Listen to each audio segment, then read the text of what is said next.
George R. R. Martin is a writer of both fantasy and sci-fi, and he has a similar approach in both genres in terms of how they're presented. He's excellent at keeping both the mystery and the explanation to said mysteries tantalizingly just out of reach, whether it's a scientific explanation, a fantastical explanation, maybe somewhere in between. We can't always be sure, and it allows us to imagine both, or either together or separately. And it's because it's not so far into the zone of mystery that we can't narrow it down, or have theories with a solid foundation. I mean, without enough information, the guesswork just gets too wild, too varied. A lot of times we're talking to each other, and your theory and my theory, they just aren't that close. They just based on different things. That's not as fun. It's not fun, but I think it's more fun when we reach similar conclusions based on similar information. You know, if the information takes us different places, then so be it. But if we independently come up with similar theories, well, I think that says something, doesn't it?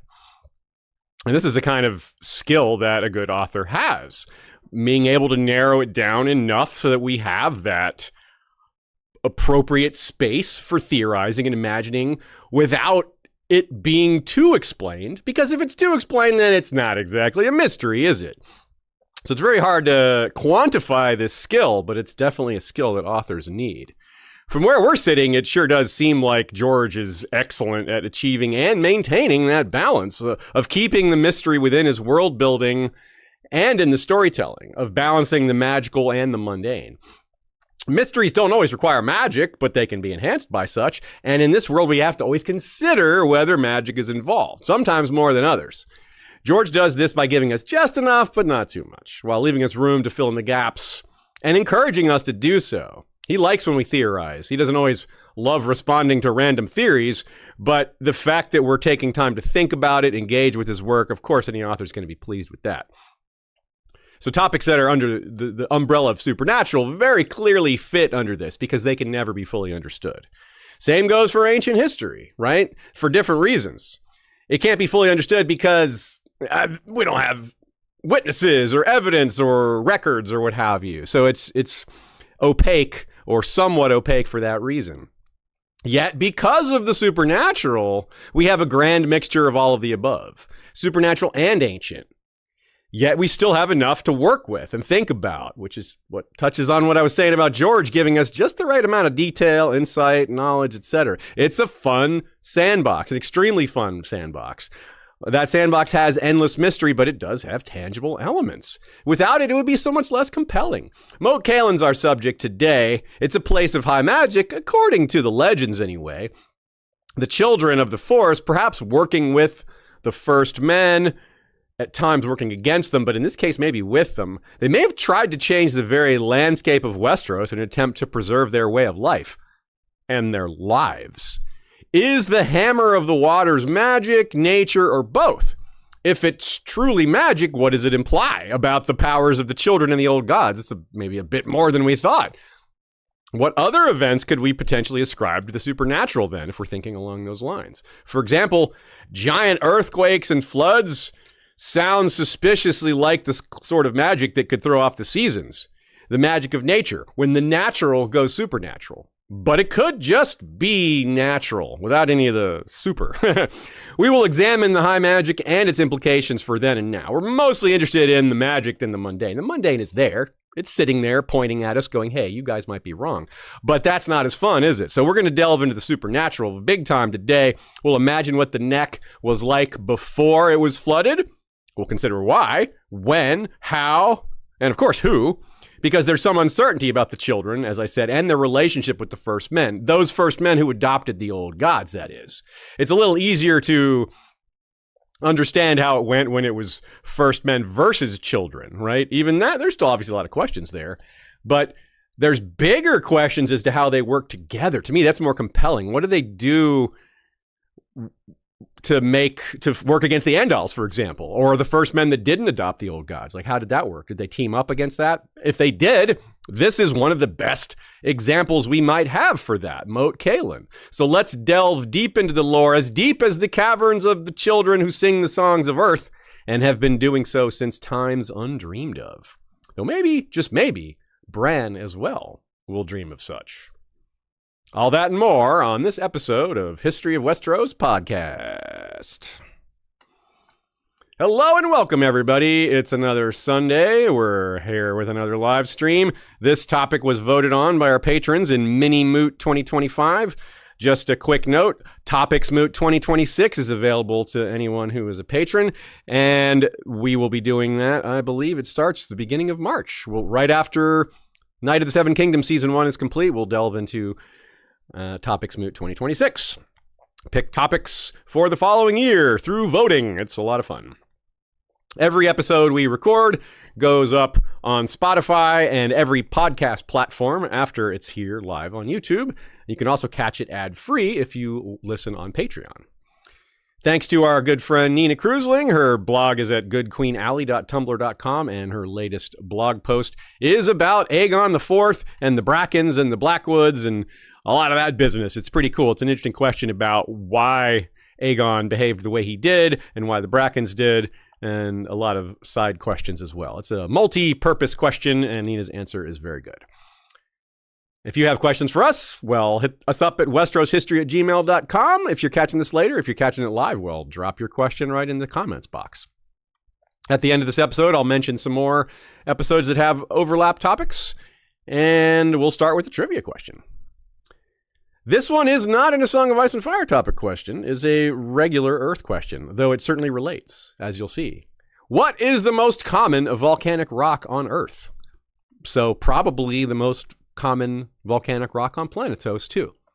Of course, we call it Planetos because we don't know what else to call it. If I'm calling our planet Earth, I can't call it Earth as well, even though they do call it the Earth in world. Anyway, answer at the end, but also answer during the episode if you're paying close attention, or maybe you already know. For those of you watching live, and for those of you who catch the episode on Spotify, you've got a poll you can respond to. The poll on Spotify will run for like more than a year. The poll on YouTube will run for the length of this episode, and we'll tell you how the voting went at the end. So 2 chances to vote. The poll is, did the children of the forest and the first men work together to flood the neck? Yeah, the answers are yes, children and first men. No, children only. No, first men only. Or no, neither. So 4 answers, 1 yes, 3 no's, and I will give you the results at the end. Let's start off with Moat Cailin and a description. Actually, let me run through the sections real quick. Moat Cailin is the first one, but the other sections are the neck, now and then. The 2 hammers are better than 1. The unbowed, unbent, unbroken arm of Dawn Age Dorne. Why so late? The northern bubble. Children's Tower, the room where it happened. Blood in the bogs. Power of the neck. Necessity is the Mother Earth of invention. High magic. What else is high magic? And we'll finish off with Planetos goes on tilt. Yes, a poker reference meant to be taken literally. Yes, the tilt of the planet is what I'm referring to there. So let's start with a quote about Moat Cailin. Right here, the description.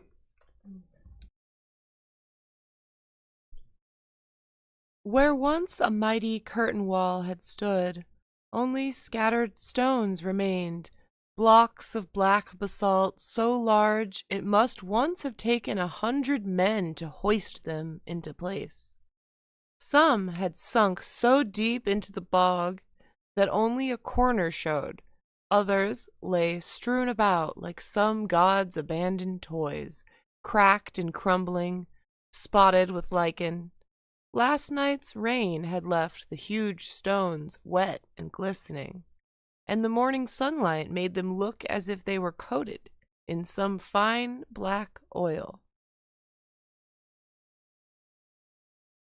That quote certainly has some people confused as to the strange stone, the oily black stone that appears in Ashai and Yeen and on the Basilisk Isles and the Seastone Chair, the base of the High Tower, etc., etc. This is only looks like that because it's wet. It is maybe a clue, but it's definitely not the same thing. These don't look like that when they're dry. That's what we're told. Now, of course, they often look wet and glistening because it's going to rain a lot there. It's a humid place. But don't let this overly fool you. Now, that doesn't mean those other black stones, the oily black stones that are like that all the time. This doesn't mean that they aren't basalt. It might mean that they were altered. They may have started as basalt and then magically altered, or maybe even non-magically altered, something that makes them oily looking all the time. I would suspect it is magical in nature, but yeah, we'll throw the possibility out there. So the size of them is highly notable, right? This is supposed to be an ancient fortress, yet these giant blocks, which also reminds us of Yin and Ashai and things like that. So it is a little, But once again, that connection seems to be not complete. It's maybe similar rather than something that is a direct connection.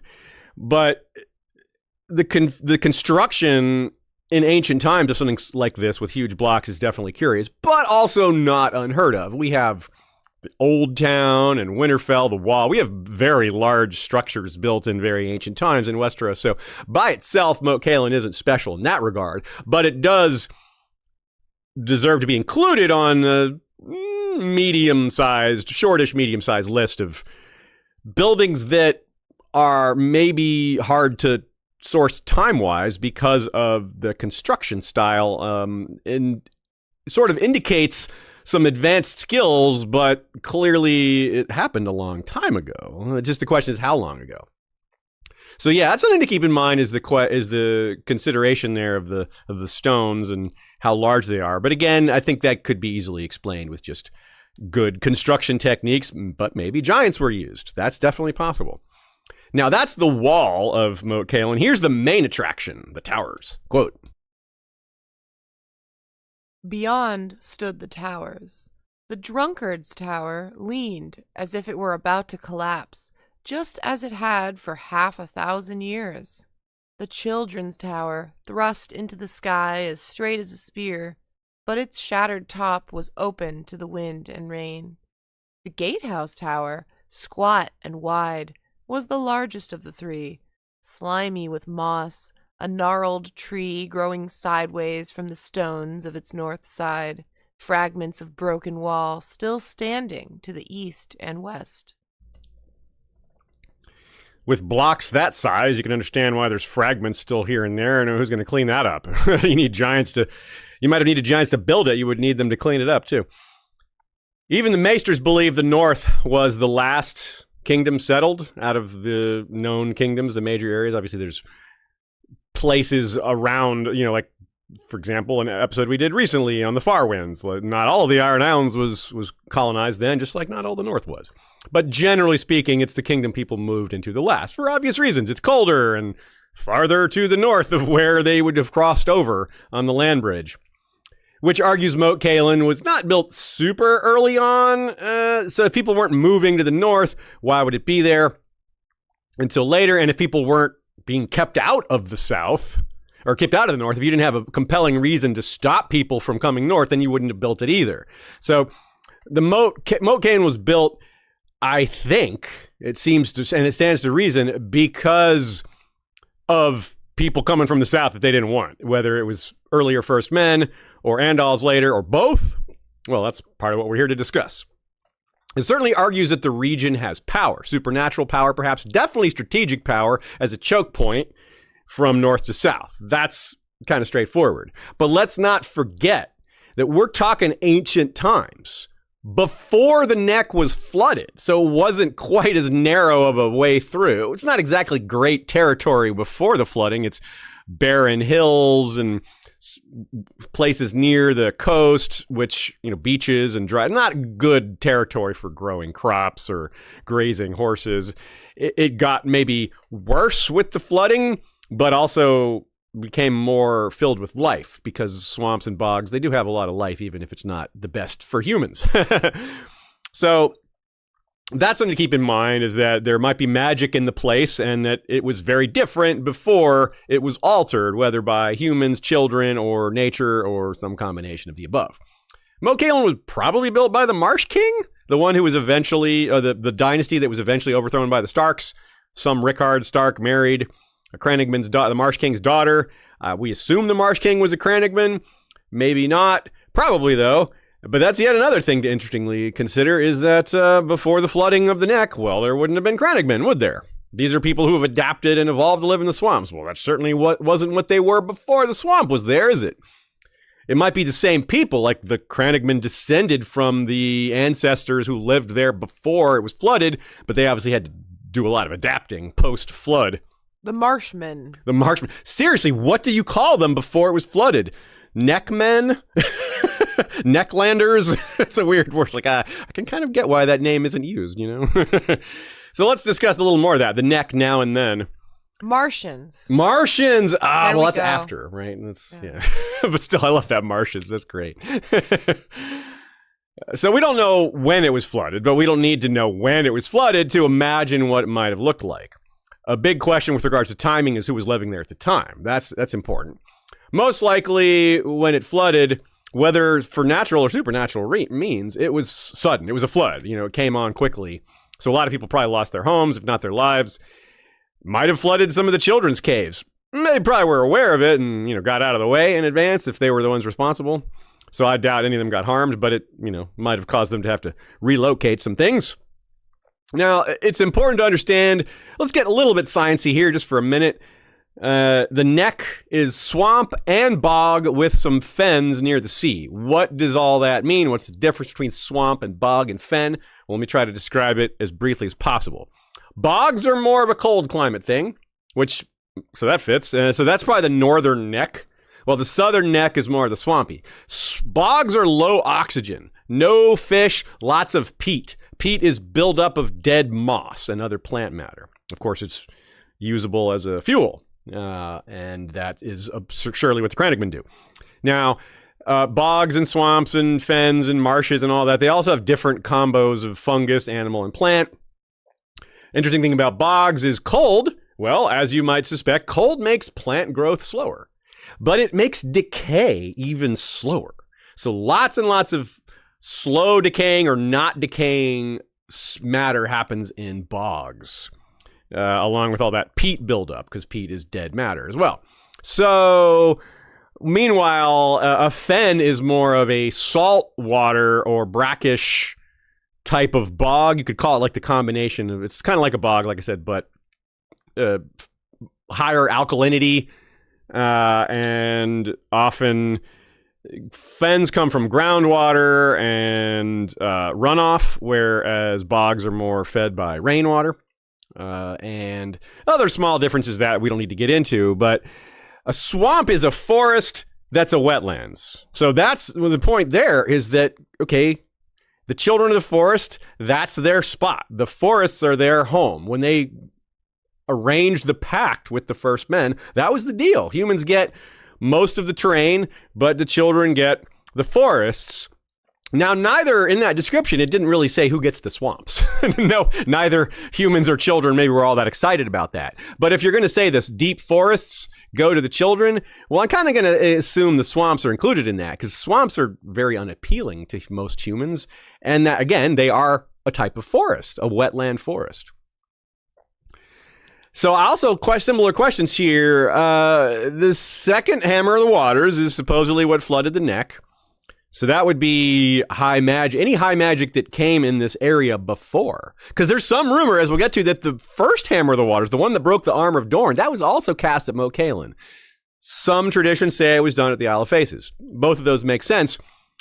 But you might have guessed the Isle of Faces more certainly, because it's more distinctly associated with magic and the old gods and the children. Whereas Moat Cailin, it's a little more uncertain, right? Is it a place of the children? Is it a place of the first men? Is it both? Yeah, what's going on there, right? It's not as certain. So the one question I would have there is weirwoods. Were there any weirwoods, heart trees in the neck that got flooded or submerged? Because there don't appear to be any there now. We've been to Moat Cailin a few times. We went there through Catelyn's POV in A Game of Thrones when the war was starting. We went there with Theon in the last book when his father wanted to get through the neck without any casualties. And Ramsay pulled his whole maneuver there with getting Theon to bring the Ironborn out of the castles by trickery and then, flaying them all. Ramsay doing his thing. I can't recall any weirwoods in any swamps anywhere. It doesn't mean they don't exist, but the fact that we have 0 examples is like, maybe that's not their where they can grow. Maybe weirwoods can't live in swamps. So you can maybe understand why that might not be a great place for the children. They might not love swamps because there's no weirwoods there. But if any of the wetland types have weirwoods, it would be swamps, because those are the ones that are forested. Bogs don't have trees. Marshes don't really either, and fens also. Yeah, some of them have trees a little bit, but it's the swamps that have a significant amount of trees. Anyway, let's move on to two hammers are better than one. To be very clear, the Hammer of the Waters is the name given to the spell that caused the separation of Essos and Westeros, i.e. the breaking of the arm of Dorne. The second incident of the Hammer of the Waters is less certain, but it supposedly resulted in the flooding of the neck.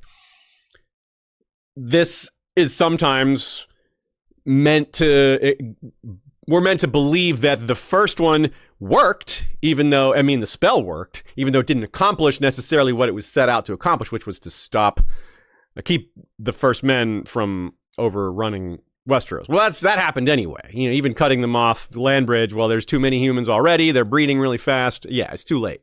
So later in the episode, we'll consider maybe that wasn't the purpose, because, yeah, it's like, well, why did they do that? It was too late. Well, maybe they had a different reason.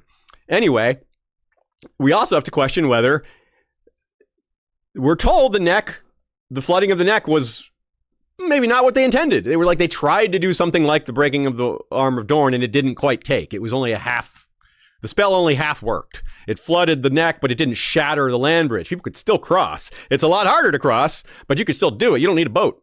Whereas, from Essos to Westeros, you need a boat. So that is curious, right? Maybe the goal was to separate the North and South entirely, to make a Northeros, North Westeros, for lack of a better term, to separate them.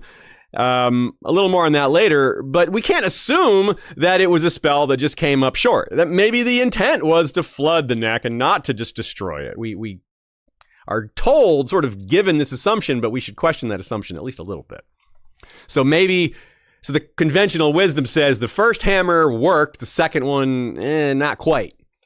But yeah, that's the kind of thinking we need to turn over and examine and maybe consider that it might not be accurate. But why Moat Cailin? Why did they do it there? Why even expect it to work? Did the children perform such magics before? I'm going to guess no. After all, why? Before any humans came to Westeros, why would they be delving into earthquake magic or blowing up continents or causing volcanoes? What would be the purpose? They don't have some species that's driving them to the point of extinction. The giants were not that big of a threat to them. They were able to coexist with the giants for thousands of years without being, they're going to kill us all, right? But when humanity came along, they were like, not only might they kill us all, they're killing our gods. The giants weren't a problem in that regard. And in fact, they were probably on the same team, if anything. So that is something to really consider. Why Moat Cailin? My first instinct is, there might have been, maybe it's a hinge of the world. Maybe it's a magical place. Maybe there's caves underneath that children lived in. There's a lot of hills around that area. It's possible. And even if we don't have we can't pinpoint it, there might be some other reason that we just haven't considered. Point being, the location is interesting. Why that spot? It's come up for a bunch of it's a defensive point. It's a magical spot. It's a question of who did what there. A lot of questions, but so one of which is why? Why did it start there? Apart from the fact that it's a choke point. Why would the breaking of the arm of Dorne have been cast there? Well, because there's magic there. There must be something about the location. There must be something inherent about the terrain. A place that's close to some sort of energy source. I don't know. It's hard to put into words, but I think you get the gist of what I'm saying here. And as we go through this, it's always important to remember who our main source is. Not our only source, our main source, the Maesters, right? We get a lot of this from the World of Ice and Fire. We get a lot of this from Maesters throughout the course of A Song of Ice and Fire. Throughout the story, we hear Bran and other people talking about this ancient history. Some of what they're repeating is what was told to them by Maesters. Some of it was told to them by Old Nan or other people. So there's a little of both thrown in there, which this is a nice way that George balances out the legends with the academics. And it's another thing where you can't quite get all the way there to combine them, but you've got this room to imagine how they might connect. And room to play and theorize without it being too wide open. And speaking of Bran, well, he is the one chance we have to maybe really get some solid answers on this. What if Bran just casts his gaze back in time to the breaking of the arm? We could see that through his mind. I wouldn't get my hopes up on that, but it's absolutely possible, right? He might even get answers as to why. I mean, the first men, we're told they came in force. It wasn't just a trickle. It was a sudden surge of migrations, which could imply they were driven out. A lot of migrations, especially mass migrations, happen because of some disaster or soon-to-be disaster or a threat, right?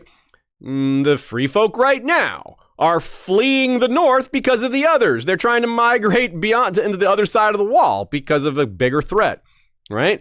The Andals explicitly, a lot of their migrations were because the Valyrians were dominant and way more powerful than them. If you look at Andal values and Valyrian values, they're almost exactly the opposite. Valyrians are like enslave the weak. The Andals are like knighthood, protect the weak. Yeah, they don't live up to those values, but that's what the idea was initially, right? Valyrians are like, yeah, incest, that's fine. Andals hate incest. There's no culture that hates incest more than the Andals. So you can see how these things are directly opposed. Like so many Andal cultural touchstones are anti-Valyrian because that's who their big enemy was. Even though this was thousands of years ago, those things remain. Those same kind of touchstones, those echoes from the past are visible here, even if we can't quite touch them. We know they're there. We just don't know exactly what we're looking for. The Rhoynar, too, another example. The Rhoynar fled the Valyrians and had to migrate, and their migration was more of an odyssey, but it certainly falls into this category. The Children of the Forest might have been thinking along similar lines with this magic of, we want to cut ourselves off. You know, first we're trying to cut the humans off from coming to our continent. When that didn't work, well, maybe we'll just cut part of the continent off, and the part they least want, the north, the one that they migrated to last. Well, maybe we can keep that for ourselves. Whether or not we include other humans there is part of the question we have to answer this episode, or at least delve into. Did the children and the humans who worship the old gods work on this together to separate from non-old gods worshippers? Or was it just a function of the children? Or was it just the first men who worshiped the old gods and the children were out of the picture? It's similar to the poll we started this episode with. All there's multiple permutations that seem to follow the same pattern. Children first men, or just first men, or neither. There's 4 options that keep repeating themselves here. The unbowed, unbent, unbroken arm of Dawn Age Dorne. So to help us understand and theorize and imagine what happened at Moat Cailin in the Neck, we should examine what happened with the first Hammer of the Waters. This is a natural starting point. Well, unnatural starting point, maybe, or maybe both. Let's hear what the World of Ice and Fire has to say about the older of the 2 hammers. According to the most well-regarded accounts from the Citadel, anywhere from 8,000 to 12,000 years ago, in the southernmost reaches of Westeros, a new people crossed the strip of land that bridged the narrow sea and connected the eastern lands with the land in which the children and giants lived. It was here that the first men came into Dorne via the broken arm, which was not yet broken. Why these people left their homelands is lost to all knowing, but when they came in force. Thousands entered and began to settle the lands, and as the decades passed, they pushed farther and farther north. Such tales as we have of those migratory days are not to be trusted, for they suggest that, within a few short years, the first men had moved beyond the Neck and into the north. Yet, in truth, it would have taken decades, even centuries, for this to occur. What does seem to be accurate from all the tales, however, is that the first men soon came to war with the Children of the Forest. That masterly point there that it would take decades, if not centuries, for humans to migrate to the north of Westeros, I think is pretty well supported by what we know about the movement of ancient peoples on Earth. And I'm talking about like prehistoric man, precisely in the same manner. We have a very similar example. Humanity migrated across the Bering Strait into North America, right? There were no truly indigenous people in the Americas. There were the first peoples that came over, and well, they were the first ones to get here besides the animals. So that's fair to call them indigenous because they were first. But, technically speaking, it's very similar to this. There were no people in Westeros until people walked over that land bridge. Similar to the real world. And so we can, as modern science is able to track the migration of those peoples with carbon dating and analyzing sites and seeing how far out they go and where they started, where they ended, things like that. Note the consideration that we mentioned earlier here that the first men were fleeing something. They came in force, it says, and large migrations don't just happen. People don't just pick up, like giant communities don't just pick up and leave without some very compelling reason. People came to Westeros and began moving in. Remember, one of the first things that happened was they saw the heart trees and they were like, whoa, that's scary. Where do these trees with faces come? There's no people here, but there's trees with faces? Whoa. Yeah, that would be scary, wouldn't it? But it's an important chronological detail that the trees had faces before humans arrived. So there's some thinking, some theorizing that maybe to make a heart tree, you have to engage in sacrifice. Well, if that's true, it doesn't have to be human sacrifice necessarily, because the children clearly didn't activate these ancient heart trees with people when there were no people, right? That's impossible. Maybe they were sacrificing each other. Maybe they sacrificed the occasional giant. I don't know how they could, hold them down like that. How do you maybe get them, drug them or something? Or maybe just other animals, It's an ancient form. It's not what we call blood magic, but it might kind of fit there in a sense because it involves blood sacrifice and the killing of other beings to create magic or to create a result. Just like we don't assume the first men are a monolith or the Andals are a monolith, or hopefully we don't consider that about real world groups or characters or people or countries. The children are not a monolith. They didn't all agree on everything. At least we have no reason to assume that. It's not the default, right? You don't default believe, well, they're a culture, so they're a civilization, so they must have been on the same page about most things. No civilization has ever been like that. Oh, there's always huge disagreements. Sometimes there's the people that are in charge are the good ones, and the disagreements go well because you've got the people in power are the good people. But that's usually not how it goes either. It's usually more of a mix, right? And that's probably true with the children. You might have had some of them been pretty high-minded, but some of them might have been just really bloody about it. Like, no, kill all humans. That's it. It's like Bender from Futurama. That's the only answer. There's no compromise here. That's it. Kill them all. That's the only thing we can do because they are a existential threat to us. It's us or them. That's how some of them might have seen it. And likewise, some of the humans would have seen it that way too. They're like, well, these guys are a threat to us. We want to live here. Our families are in danger because of them. It's them or us. Obviously, that's not how it worked out. In the long run, the children and the first men did eventually learn to coexist. It took the pact, potentially, and maybe thousands of years of warring. Maybe not quite that long, but maybe. And after the pact, things were good for a while, at least between humans and children for the most part. Again, not a monolith. There would have been some exceptions.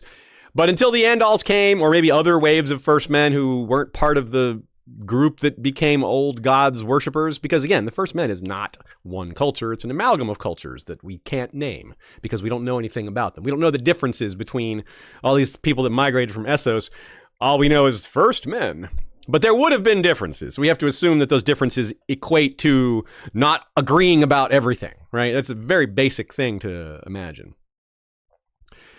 So, but from the children's perspective, because the early first men probably weren't that magical, or if they were, they weren't working with magic on the level of the children. That may have come later, but it certainly didn't happen at the start. So the early children, they're seeing these humans come over, and a lot of them are panicking or worrying, or looking into the future even, potentially, with their green seer magic and seeing a dark cloud, so to speak. Maybe they don't know exactly what to do, but it's going to cause a ripple through their society, whatever society, maybe for lack of a better word, their civilization. So we don't know that the children can cause earthquakes or make volcanoes go off, but they are those who sing the song of earth magic, that's their forte. Earthquakes, volcanoes, floods, that is all earth magic. I mean, the flooding is water, but you cause a flood by breaking the land and the water rushes in. You're not actually controlling the water, you're controlling the land, and the water does its own thing. The water goes where it goes. Just let it do its thing. Let it go where it wants to go, and you don't need to control it. Just unleash it. So it really does. There is a lot of crossover there. And you can understand why these beliefs are persistent, because it's the type of magic that children already are associated with. It's like, yeah, they have control over nature and geology, those kind of things. If we're thinking about it in scientific terms, that's their scientific area of expertise. Thinking about it in magical terms, yeah, it's earth. They have earth magic. They don't have air magic. They don't have water magic. They don't have fire magic necessarily. Maybe there's a little overlap there. But earth magic, yeah, that seems to be their domain. So, but going farther with that, before there were any humans, I mentioned this earlier, why would they delve into destroying land bridges? There was no reason to. They had no compelling need for that. But they might have started to learn new magic. Like, hey, we have a new threat. It's like war, right? Real world war. When you have two nations go to war and it's a similar level of kill or be killed, like one of us is going to end here, half of the society is working on innovations to better war machines, better defenses against war machines, better medical things, better ways to heal people. So war is awful, but there are a tiny few good things that come out of it. These innovations in health, and not the weapons of war are not good innovations, but the health and the healthcare, things like that, the better. I mean, you take, for example, someone loses an arm or a leg. If you're a doctor, how many times do you have to deal with that? Every once in a while, I guess. But during war, it's like constant, right? Like it's a day-to-day, like multiples per day, or if not more. So in sheer practice, it's gruesome to think about, but like that's the truth. The more practice you have with something, the better you're going to get at it. So what I'm getting at here is that children would have started to delve into new potential for their own magic, okay? We're earth magic people. How can we use this as a weapon against these foes that we've never had to deal with before? They probably didn't use it as a weapon very much at all, because their only real foe is the giants. Right? And they didn't need to use grand magics to deal with them. They're just not that dangerous of a foe. They could outsmart them, like the giants aren't big thinkers, They're not building cities or designing weapons of their own. They're not advancing. So when humans come, the children are like, okay, we got to figure out how to do big math. We got to figure out how to get more out of our own sorceress abilities. We got to figure out how to use this as weapons. We got to militarize what we know. Why would they have done a mass sacrifice to cause some big spell? They had no reason to, but now they do. This is an era where they were exploring the dark limits of their own potential, places they didn't want to go, but now they are compelled to because it's kill or be killed time. So this, I figure, is when they learned how to do some of these grand epic magics that they just had no reason to do before. It's even possible the children learn this from someone else, right? There is that story in the world of Ice and Fire, or that allusion to the possibility that Old Town is so old that in really ancient times, there were like magical trading going on, like swapping sorceress secrets is what's alluded to there. It sounds like really high magic-y, but hey, that's the territory we're working with today. And this is supported. This isn't something I'm pulling out of my butt. It's in the world of Ice and Fire. There is some talk of that Old Town, was a place of sorceress exchange, like people trading secrets about magic, whether the Great Empire of the Dawn was involved, whether Valyria didn't exist yet, or whether they did, whether there's other cultures that are long gone.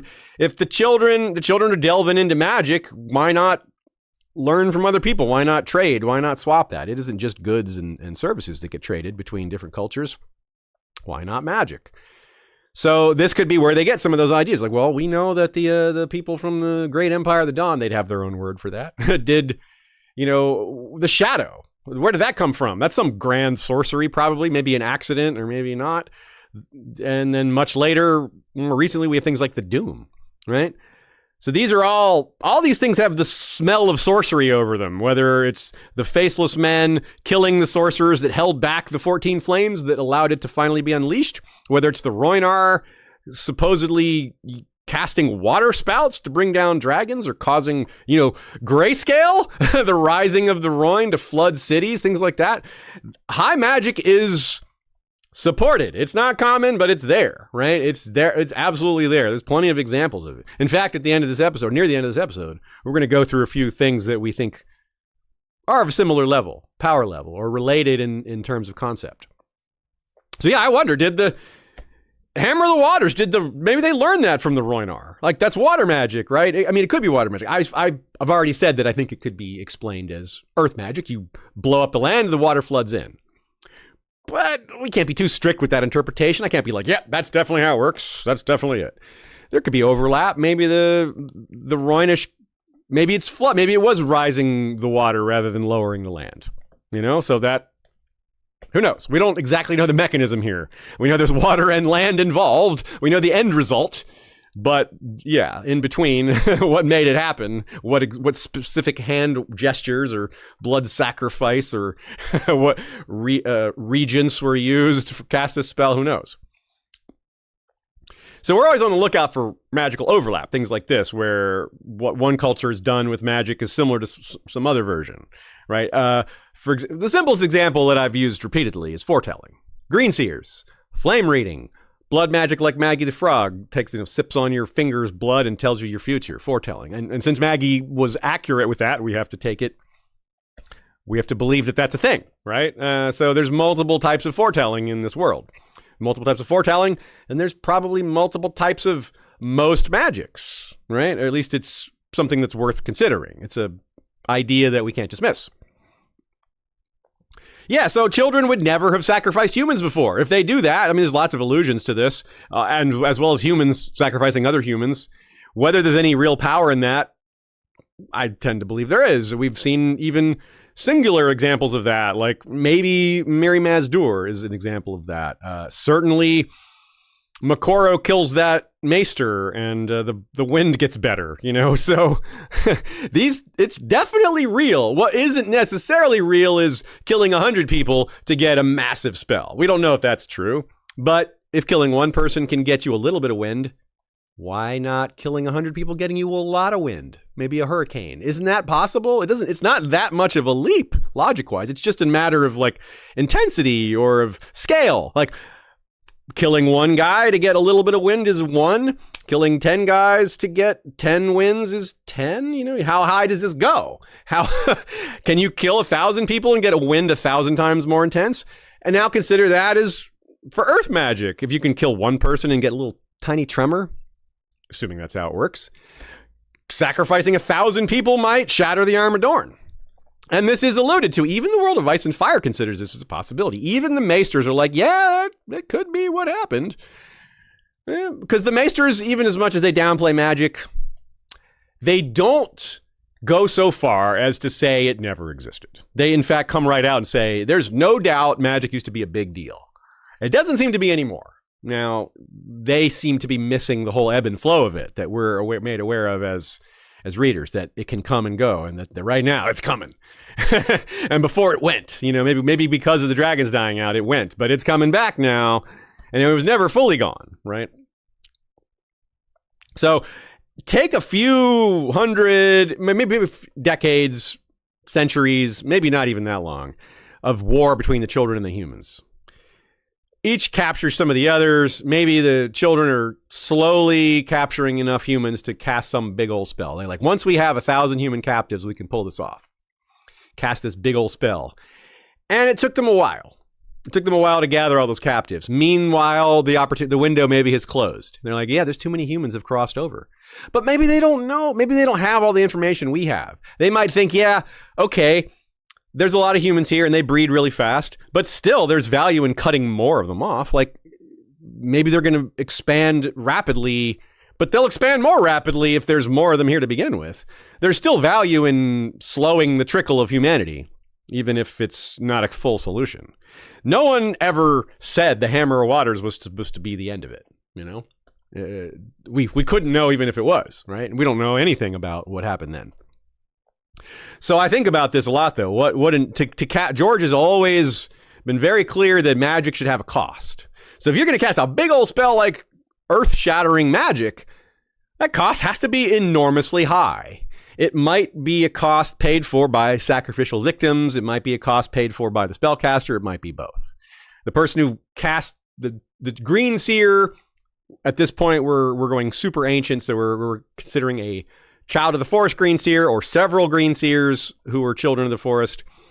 Maybe casting the spell killed them or messed their brain up, made them go insane or something like that. Or who knows, just caused them great suffering, permanent damage, something like that. Maybe they can't cast spells anymore after that. Maybe it burned them out. They can no longer touch the energies, right?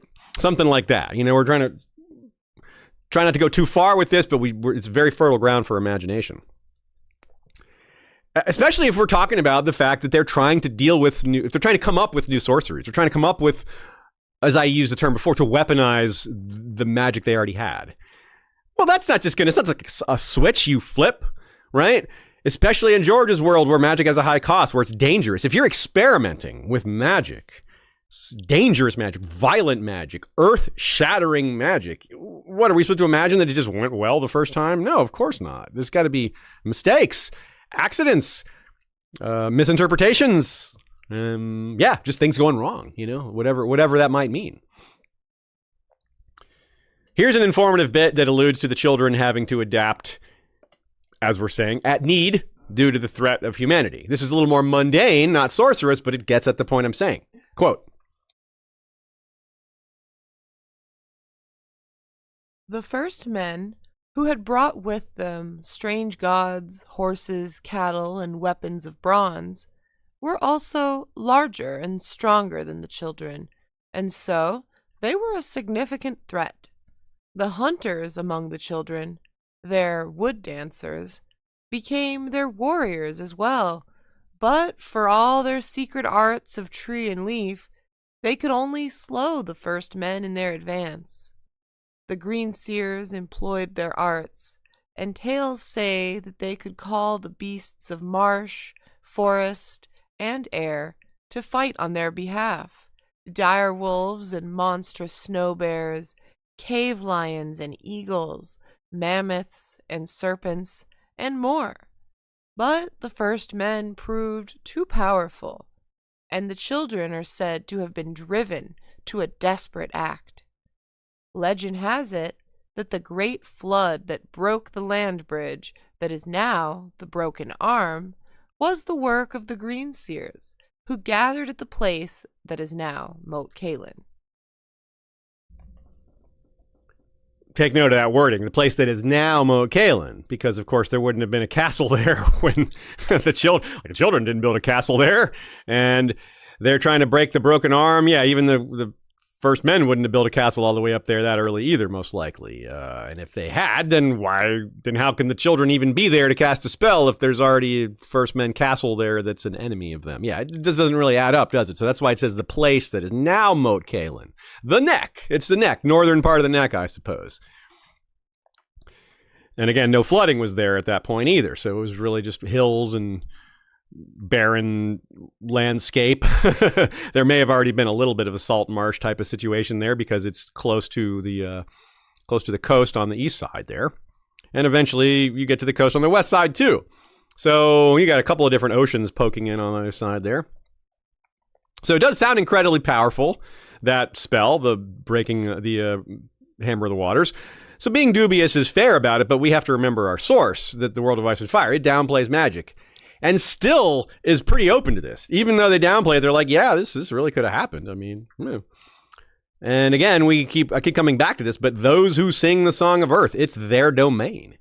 And the deep forests and caves, like the deep forest, this doesn't have as much to do with it, but the caves, that's where under the ground, that's where the volcanic activity is, where the tremors are, where the tectonic plates would be rubbing against each other. I mean, you got to go really deep for that. But if anyone has access to that, it's the children. Consider what Leaf told Bran, and I guess Jojen and Mira were listening too, that the caves that they live in are so vast, they haven't explored them all. The children haven't, and they have lived there for, according to Leaf, 1,000 years, which is 100,000 years, which is kind of a scale of time that's difficult to fathom.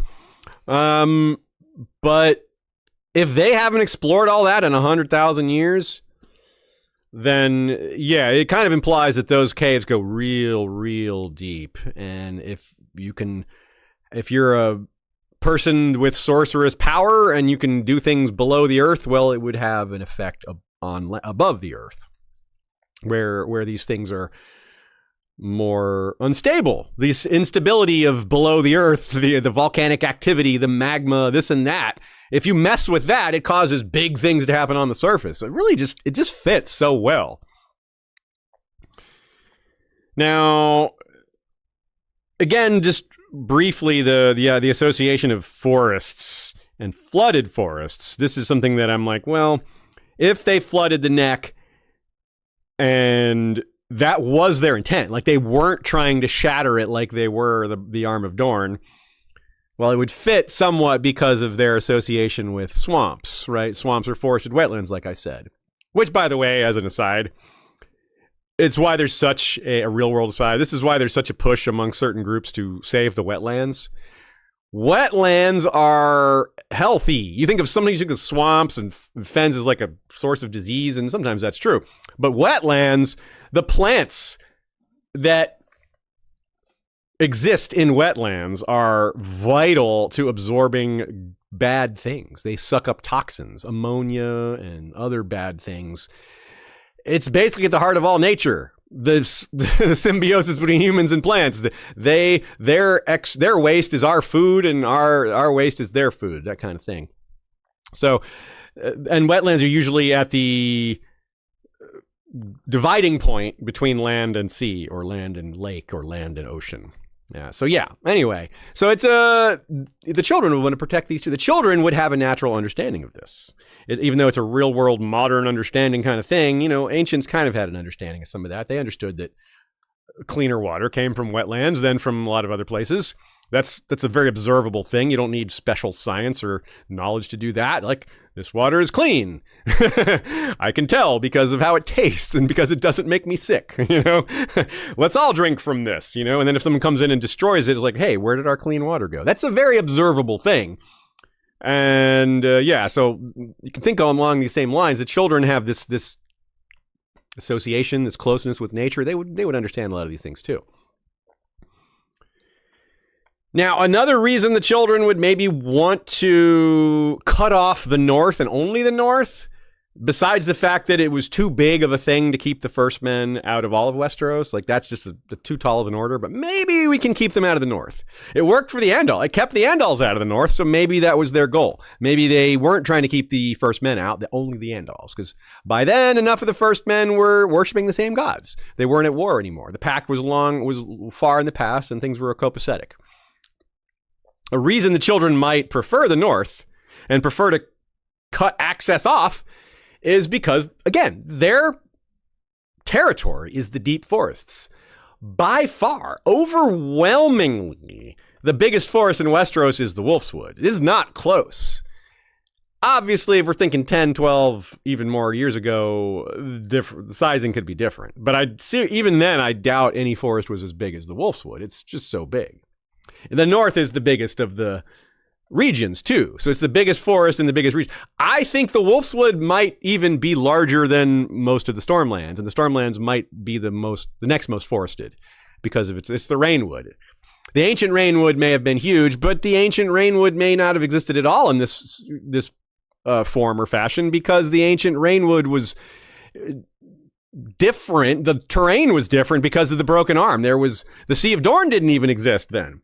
So everything was different down there. It's hard to understand the geology of something that's 12,000 years gone or whatever. So it's a pattern that repeated. In other words, the children fled to the neck, and some of them to the Wolfswood, because, hey, that's the best place to be if there's going to be first men everywhere. And then the first men did this to the children, and then the Andals did this to the first men and the children. History repeating itself, as it tends to do. Why so late? Again, there's this question of, if they couldn't cut first men off, why did they even bother? What was the point of shattering the arm if it wasn't going to fundamentally change the population of first men? It wasn't going to solve the problem.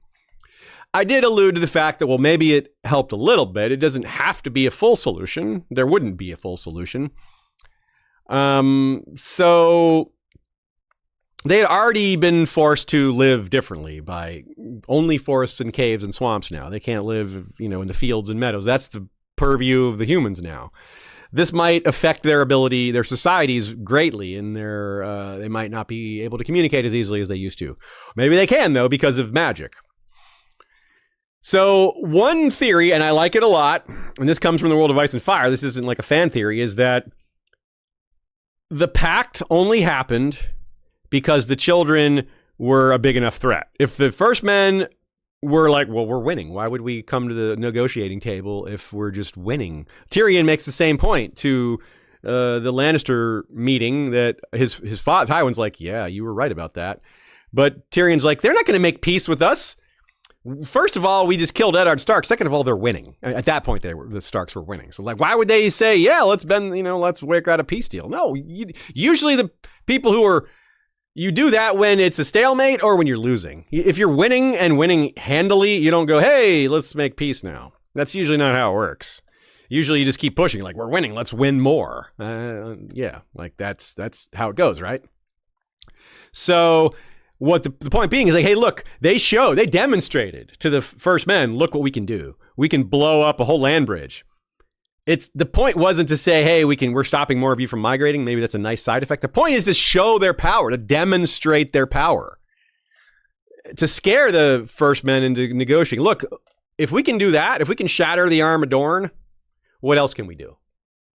We don't want to do it, but we'll do it. We'll capture 100 of you guys, sacrifice you to the old gods, and we'll drop some other huge spell on your head. You got the Hammer of the Waters. Next is the screwdriver of the volcano. I don't know, some other tool with some other natural feature, right? So that's a legitimate threat, I think. You prove it. It's not just hey, we'll cast a big spell. They don't believe that, but if you actually cast a big spell and say, hey, the next one is going to hit you more directly, all right, well, that's something. That is a legitimate threat. That might be something that would bring the first men to the negotiating table and say, all right, we're both slaughtering each other. It's a stalemate. Let's stop this. That's a good reason to stop a war, when you're not winning and you're also not really losing. Well, that argues that you're both losing, from like a humanity perspective, not humans as in humans versus children. I mean, like, humane perspective. Like, you're both losing when you're just killing each other. And it's the same line of thinking that takes us to the others. If the flooding of the Hammer of the Waters didn't work, if the threat of the Hammer of the Waters didn't work, if a second Hammer of the Waters still didn't work, or if it didn't work because the Andals came and the threat reemerged, well then, you got to go farther, don't you? The others kind of feel like that ultimate threat. They're like, well, we didn't want to do this because it hurts us too, but it's our only choice. So they create the others. The others are capable of killing everything with their intense cold that they bring, apparently. So the idea is we'll hide in our caves while the others just destroy everybody. And once the others have killed all humanity, we'll come back up and there'll be fewer of us. It hurts us a lot too, but it hurts them more. It kills all of them and only kills some of us. That's not a solution you want to implement unless you have to, because, well, you're killing a lot of your own people to do it. It's a natural defense mechanism of bees. We've seen this in nature quite a bit. Like a hornet will come into a bee's nest, and the hornet is just like a tank. The bees can't do anything to it. It's just like a tank amidst a bunch of toy soldiers. But they have one defense mechanism. They can swarm the wasp and rub their wings together really fast, and it creates friction, which creates heat, and it raises the temperature. The bees can survive a slightly higher temperature than the hornet can. So as soon as the hornet dies of heat exhaustion, or whatever the correct terminology is here for what kills it, some of the bees die too doing this, but it saves the hive, right? It's the same logic. You got this, the humans are the wasp in this, and instead of extreme heat, we're talking about extreme cold. So some of the children might die, either casting the spell or from the actual effects of the spell itself. It's so cold that some of them die because of it. Or the spell requires sacrifice. Like some of them have to die to make the spell happen. So that's even more straightforward as to why they wouldn't want to take this step initially. They might be willing to suffer greatly after they've already suffered greatly. They're like, well, let's try to beat them. We're not just going to start off by sacrificing half of ourselves. Let's see if we can have a better result than that. Centuries go by, maybe. They're like, yeah, this isn't working. We're gonna have to be desperate. We're going to do something a little bigger. And that may be where the others came in. It's kind of like another explanation for that. It's like chemotherapy, a treatment that causes harm to the patient, but causes more harm to the disease. And the disease in this case is humanity from the perspective of the children. Now, there's a permutation of this. Was it all humans that are the enemy here? Or was it just the humans that don't worship the old gods? Or was it some of both? Ancient times, it was just the children.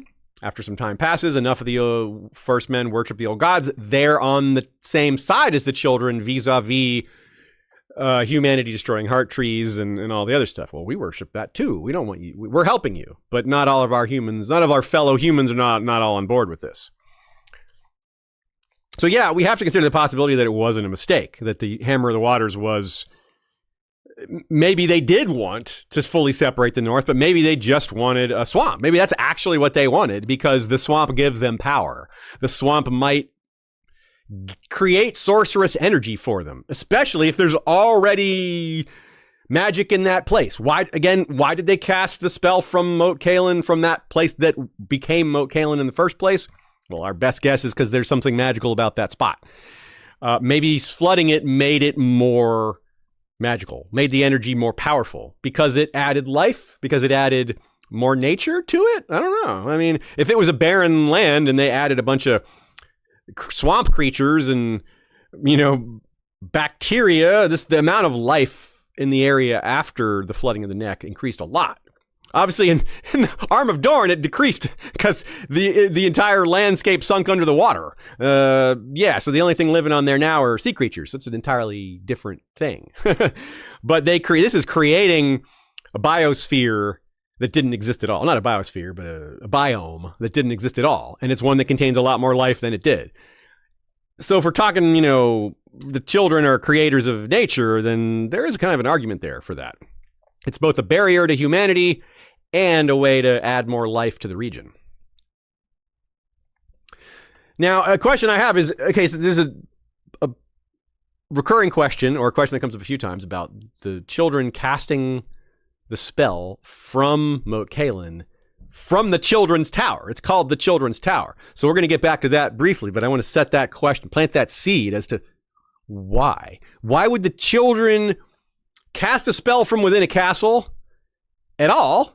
And if it's because it gives them a benefit, well, what benefit is that? Why? What does the castle do to enhance the magic?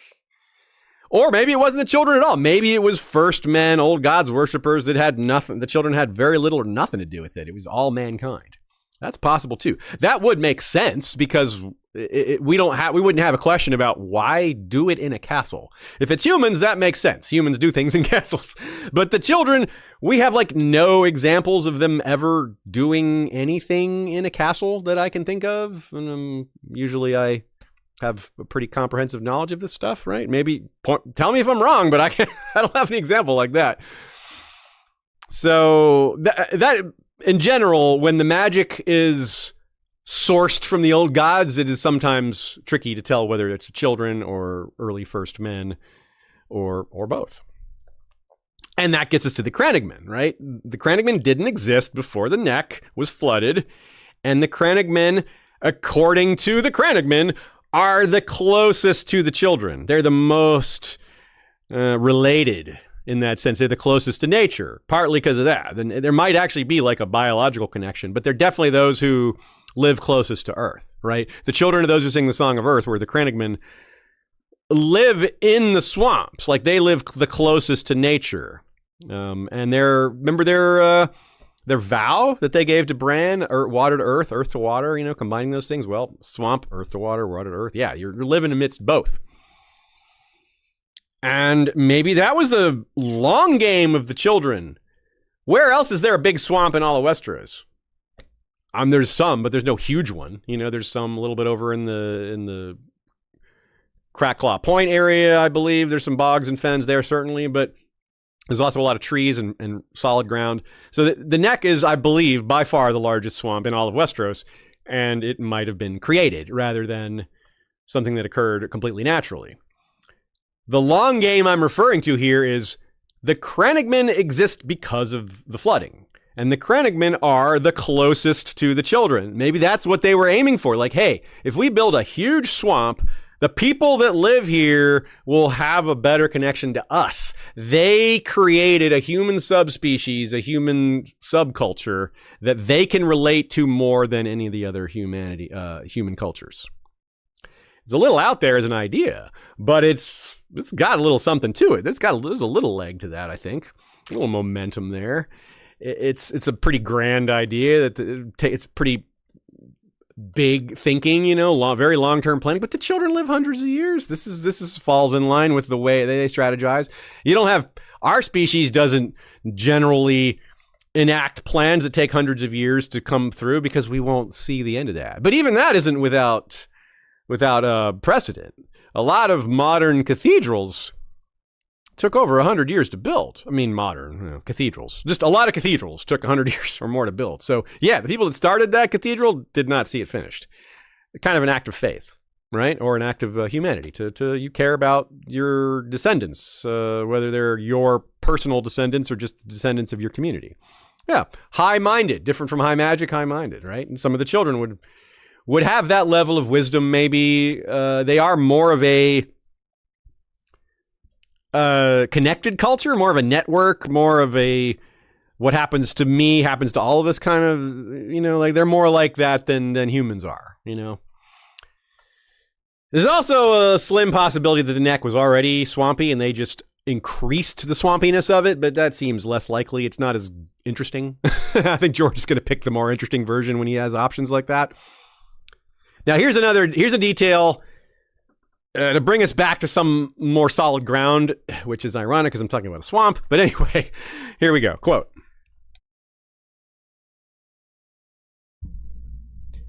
It was the North, and the North alone, that was able to keep the Andals at bay, thanks to the impenetrable swamps of the Neck and the ancient keep of Moat Cailin. The number of Andal armies that were destroyed in the Neck cannot be easily reckoned, and so the Kings of Winter preserved their independent rule for many centuries to come.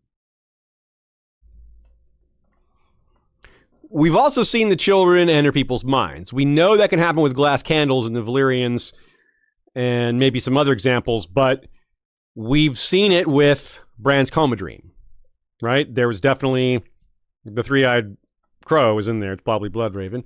It doesn't matter who it was for our purposes. It was something. It was a being. It was a consciousness, a something, an entity that wasn't in Bran's mind. I mean, wasn't a figment of his imagination is what I mean to say.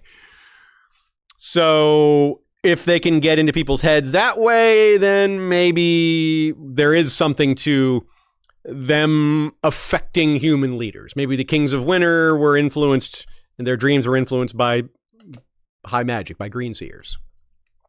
You get the humans that are somewhat on your side to enact your will, enact something that you think is necessary for your survival, right? Now, during the Andal invasion, the First Men usually lost, right? The Andals were too strong, kind of like how the children weren't able to handle the First Men militaristically. Like they're bigger, they're stronger, they have bigger weapons, even though they didn't have steel, well, the children didn't even have any form of metal.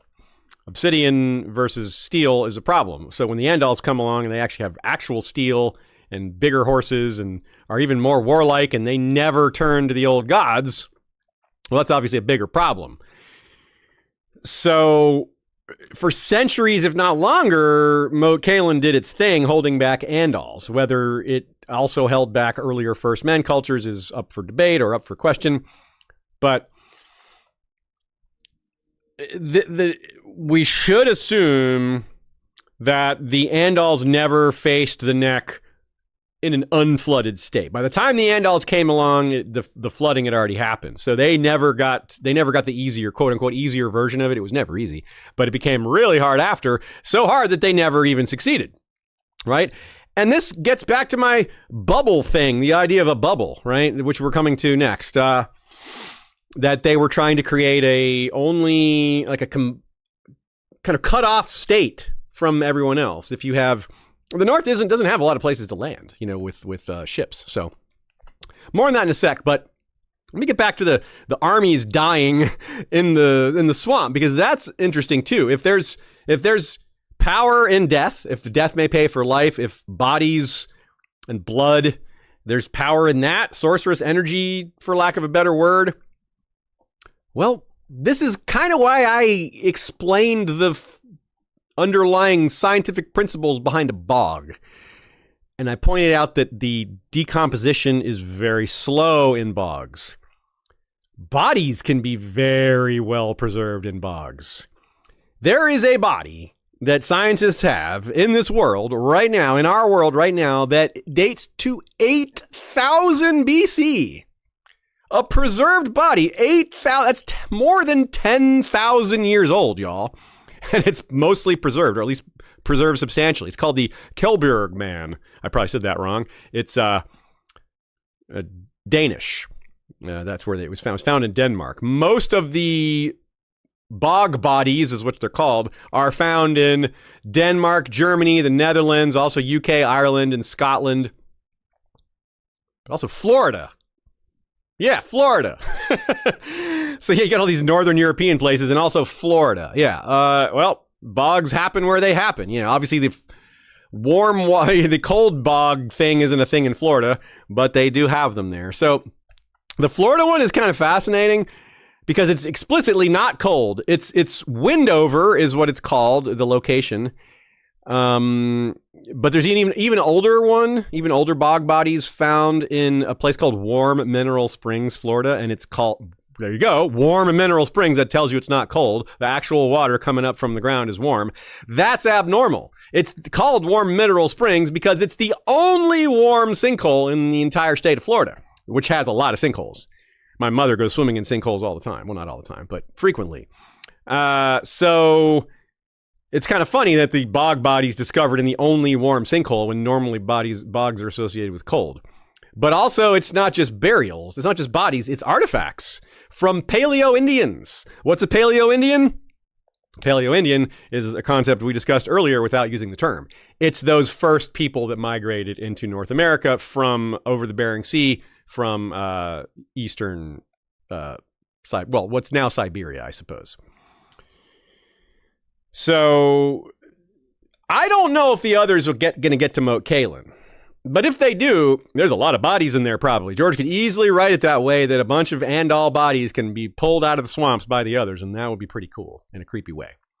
So this is the kind of real world science that George could use to greater impact. Like he could do his thing where he turns it up to 11. Just, okay, yeah, so every once in a while a body is preserved in a bog. Well, let's just say a lot of bodies were preserved in this particular bog, because that's fun. Yeah.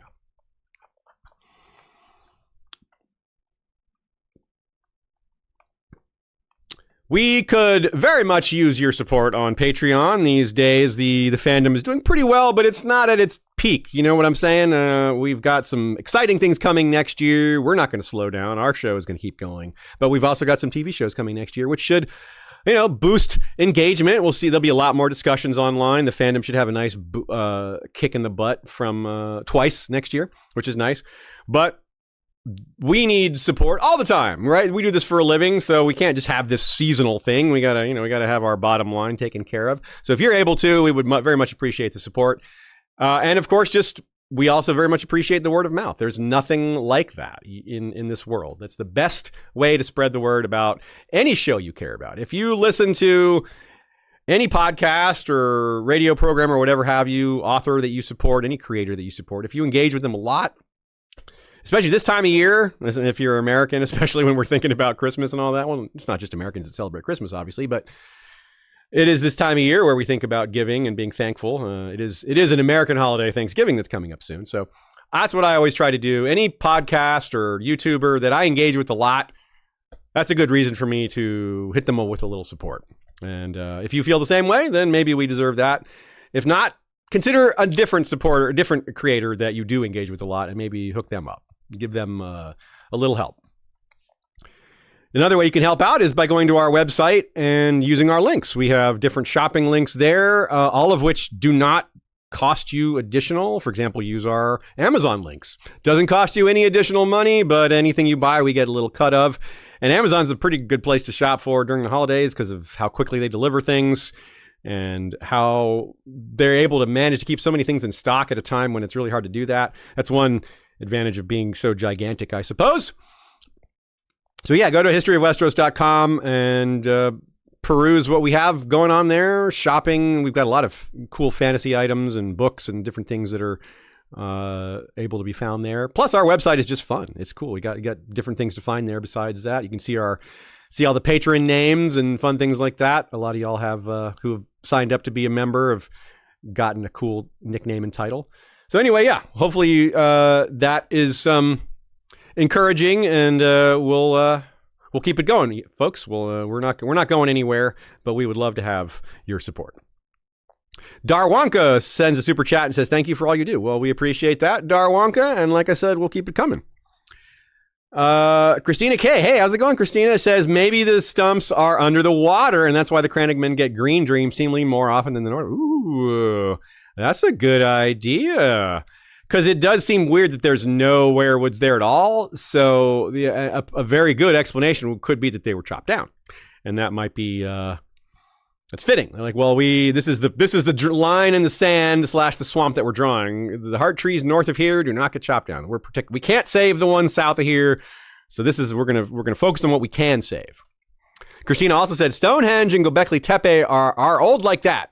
Yeah, that's true. Göbekli Tepe is something like maybe 13,000 years old. It might only be 10,000 years old, but we're still learning about it. It's not exactly something that we've known about for a long time in terms of historical timelines. Christina says, humans do be making big things from rock if they care enough. Can't argue with that. Damn true. Liat says, what was the relationship between the children and the dragons? Ooh, that's a tough one. Yeah, because we are told that dragons did live in Westeros, or there's evidence for them, bones, before the Valyrians even? It's a really good question. I assume these dragons that were in Westeros were wild dragons. Maybe they escaped from a nursery or a hatchery, or maybe they are truly prehistoric dragons that were never part of any lineage of being tamed, or maybe they were engineered in the first place. But who cares? If they were engineered 10,000 years prior, then there's no reason why they couldn't have spread all over the globe. They fly. So it's interesting. It's very interesting to consider because the children, their relationship with regular animals is a little easier to fathom. They're close to nature, but the dragons might be supernatural creatures themselves. In fact, we're pretty sure they are, which... yeah, can they have a relationship in the same way with an unnatural species? I don't know. I'm not sure they can. I don't know if we can go so far as them skin changing into dragons, because we definitely have tales of them skin changing into snow bears, dire wolves, eagles, and all these other sort of mundane animals. There's no stories of dragons being skin changed into, which just could be something George doesn't want to get into because it's a plot point that's coming. Bran could maybe control a dragon, and George would want that to be maybe more of a surprise. Wouldn't be a huge surprise to us because we've been talking about it for a long time. But if he shows that it's possible, then we'd be all over that. We're like, oh, look, skin changers can control dragons. Well, that's clearly going to happen. Yeah. Guilty Undertaker has a great theory here. Maybe those weren't dragons. Maybe they were just prehistoric fossils, because that's what humans in the real world thought. When they found dinosaur bones, they were like dragons. When they found giant bones, they're like giants. Those weren't giants. They're just big bones. Sometimes it's like elephants or something like that, Like the elephant skulls are where we get the legends of Cyclops, because the elephant, it looks like one eye, the way their skulls are when there's no skin. Tony Sled 6796, in reference to necessity being the mother of invention in war, disagrees. Healthcare suffers. The triage effects of scarcity are brutal. The soldiers don't get treated to heal. They get hacked up for the moment, depending on their value and social status. But innovation does come in all environments, and war is hosted some. Yeah, I don't disagree with that, and I wasn't trying to make a point otherwise. During war, yeah, I'm talking about after. Once they're able to apply what they learned during those awful times at a time that's not so nearly as stressful, when it's normal. Like, yeah, we learned a little bit more about triage and stopping the flow of blood from, battlefield amputations because we had to do it so much. During that, yeah, it's still awful because, like you said, the resources are scarce. But after the war is over, some of that knowledge carries over. I think we agree on that much. Braggle Fraggler, great name, says jets, rockets, and computers were all wartime inventions that went on to define the 20th century. Yeah, good point. Yeah, especially, rockets, jets, like for Werner von Braun. Yeah, that was definitely a World War II impetus, right? The Nazis were like, yeah, let's build rockets that go farther. Yeah. True. Tony Sled 6796 also says it could be an earthquake, a perfectly timed natural occurrence like the tsunamis that protected Japan from the Mongols. Absolutely, yeah. We don't need to delve into that possibility. We just need to agree that it's true as a possibility. Because if it's a natural explanation, we don't really have much more to say. It's like, yep, well, it was an earthquake. Done. That's the explanation. However, even a natural occurrence can have a supernatural impetus, right? For example, I made the point earlier, like, what if they just moved the land a little bit and the flood happened because of just a little tweak? What if just a little bit more heat under a volcano causes the whole thing to go off? A little more pressure. Most of that pressure was natural, but then they just, turned the dial a little bit with some supernatural energy. You don't necessarily need the whole thing to be supernatural. That's kind of what I was getting at earlier with the whole George does such a good job of allowing real logic, real rational thinking and science to fit with magic in ways like this. It's like, yeah, what if the magic just gave the science a push, right? What if the flooding was already close to happening? What if the neck was going to flood 1,000 years from when it did flood and the children just gave it a little push? It was already going to happen, but they made it happen sooner, right? These are all reasonable possibilities. Clan Bourbon says, I would suggest the ability to warg a dragon already exists and is a component of the Targaryen and dragon symbiosis. It's possible, like a milder version of that, because George has said it's not the same. But he also didn't say it's completely different. He kind of alluded to there's maybe a vague similarity there. So yeah, a milder form of that connection, something that's a little bit unique. The dragon being able to maybe sense a little bit what's going on with the owner or the rider, and maybe vice versa. Definitely not as intense as the skin changing thing where they can see through each other's eyes. But maybe such magic did exist long ago, and maybe it's waiting to be rediscovered. Maybe it just takes someone powerful enough. Okay. Let's go to the Northern Bubble. I have a fun theory on why they might have called down the hammer even knowing it wouldn't stop the first men, and there's two variations here. One is children working with humans, and one is without, or humans working without children. All the different four possibilities that we started that poll with. So let's say the children or whoever did the first hammer and they learned from that. They're like, okay, well, that did a certain thing. It worked and it didn't. Let's do it again, but with a different goal in mind. Yeah, we can't stop humanity, but we can slow them down. Maybe we can carve out our own kingdom that they don't care about. Maybe we can make them leave us alone. We can't stop them. We can't beat them at war, but maybe we can reach some sort of equilibrium. Better to accomplish that by making it more difficult for them. Like, yeah, we don't want them to move north. If they move north, okay, but let's not make it so worth their while. Let's make this forest gigantic. Let's have dire wolves. Let's have real cold. Let's have a swamp on the way.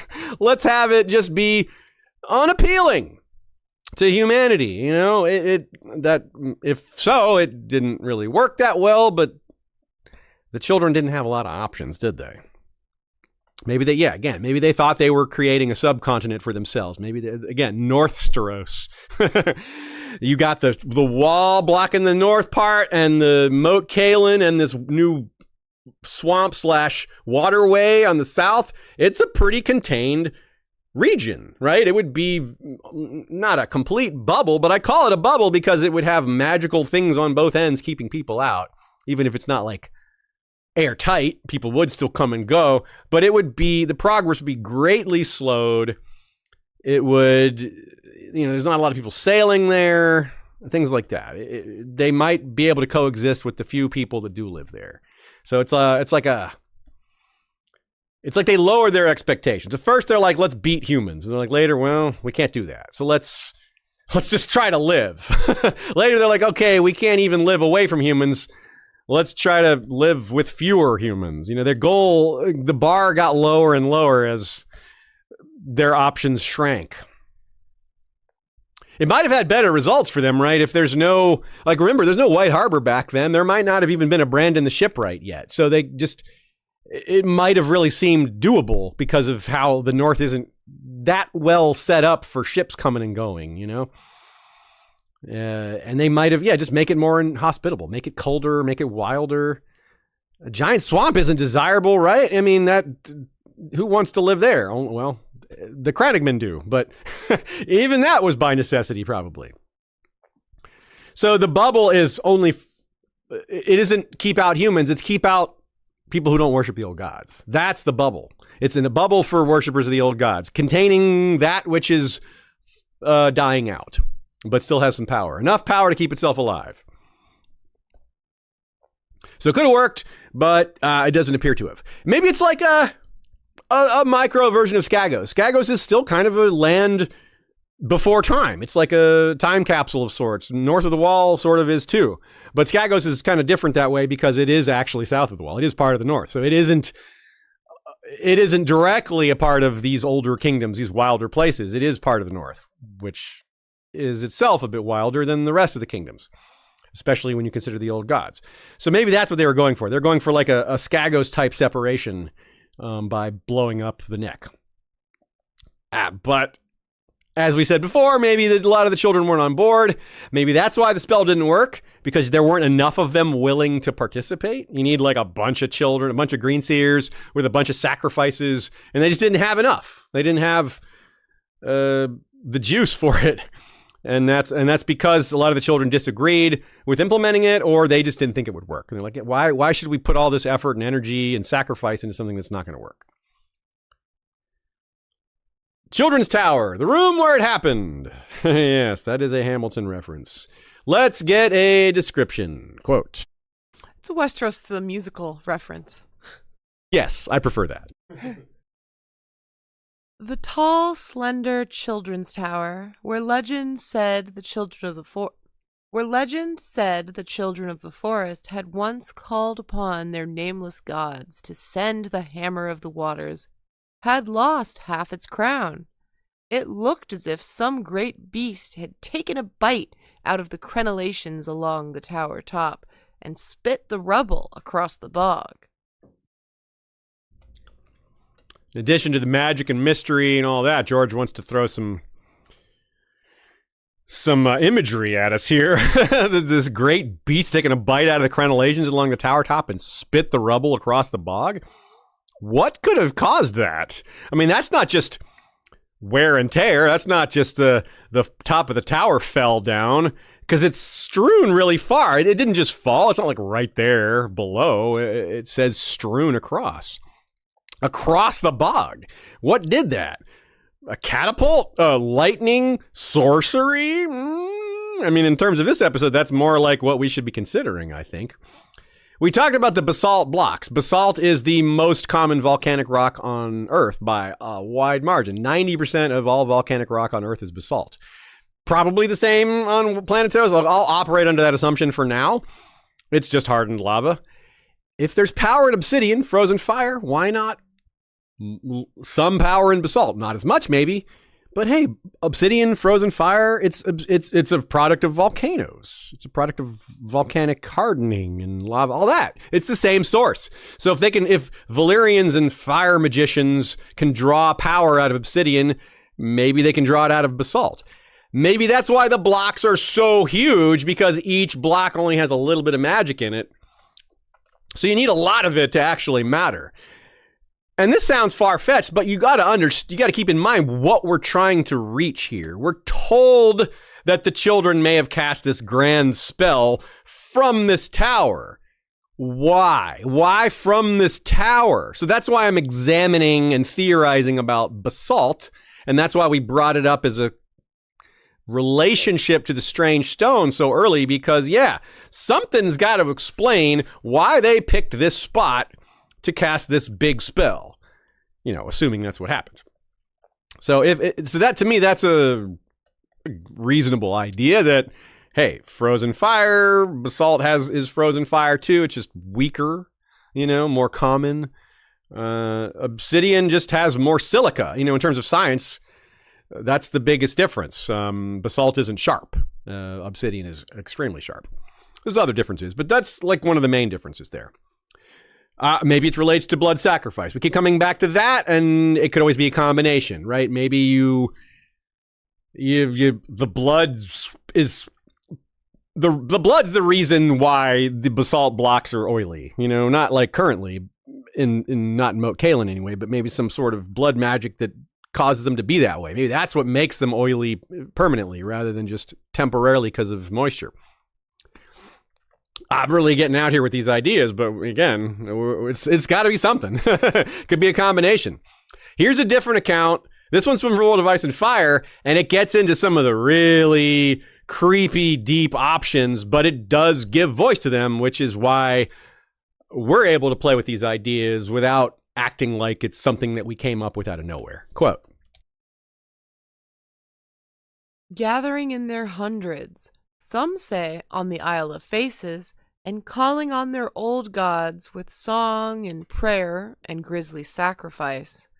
1,000 captive men were fed to the werewood, one version of the tale goes, whilst another claims the children used the blood of their own young.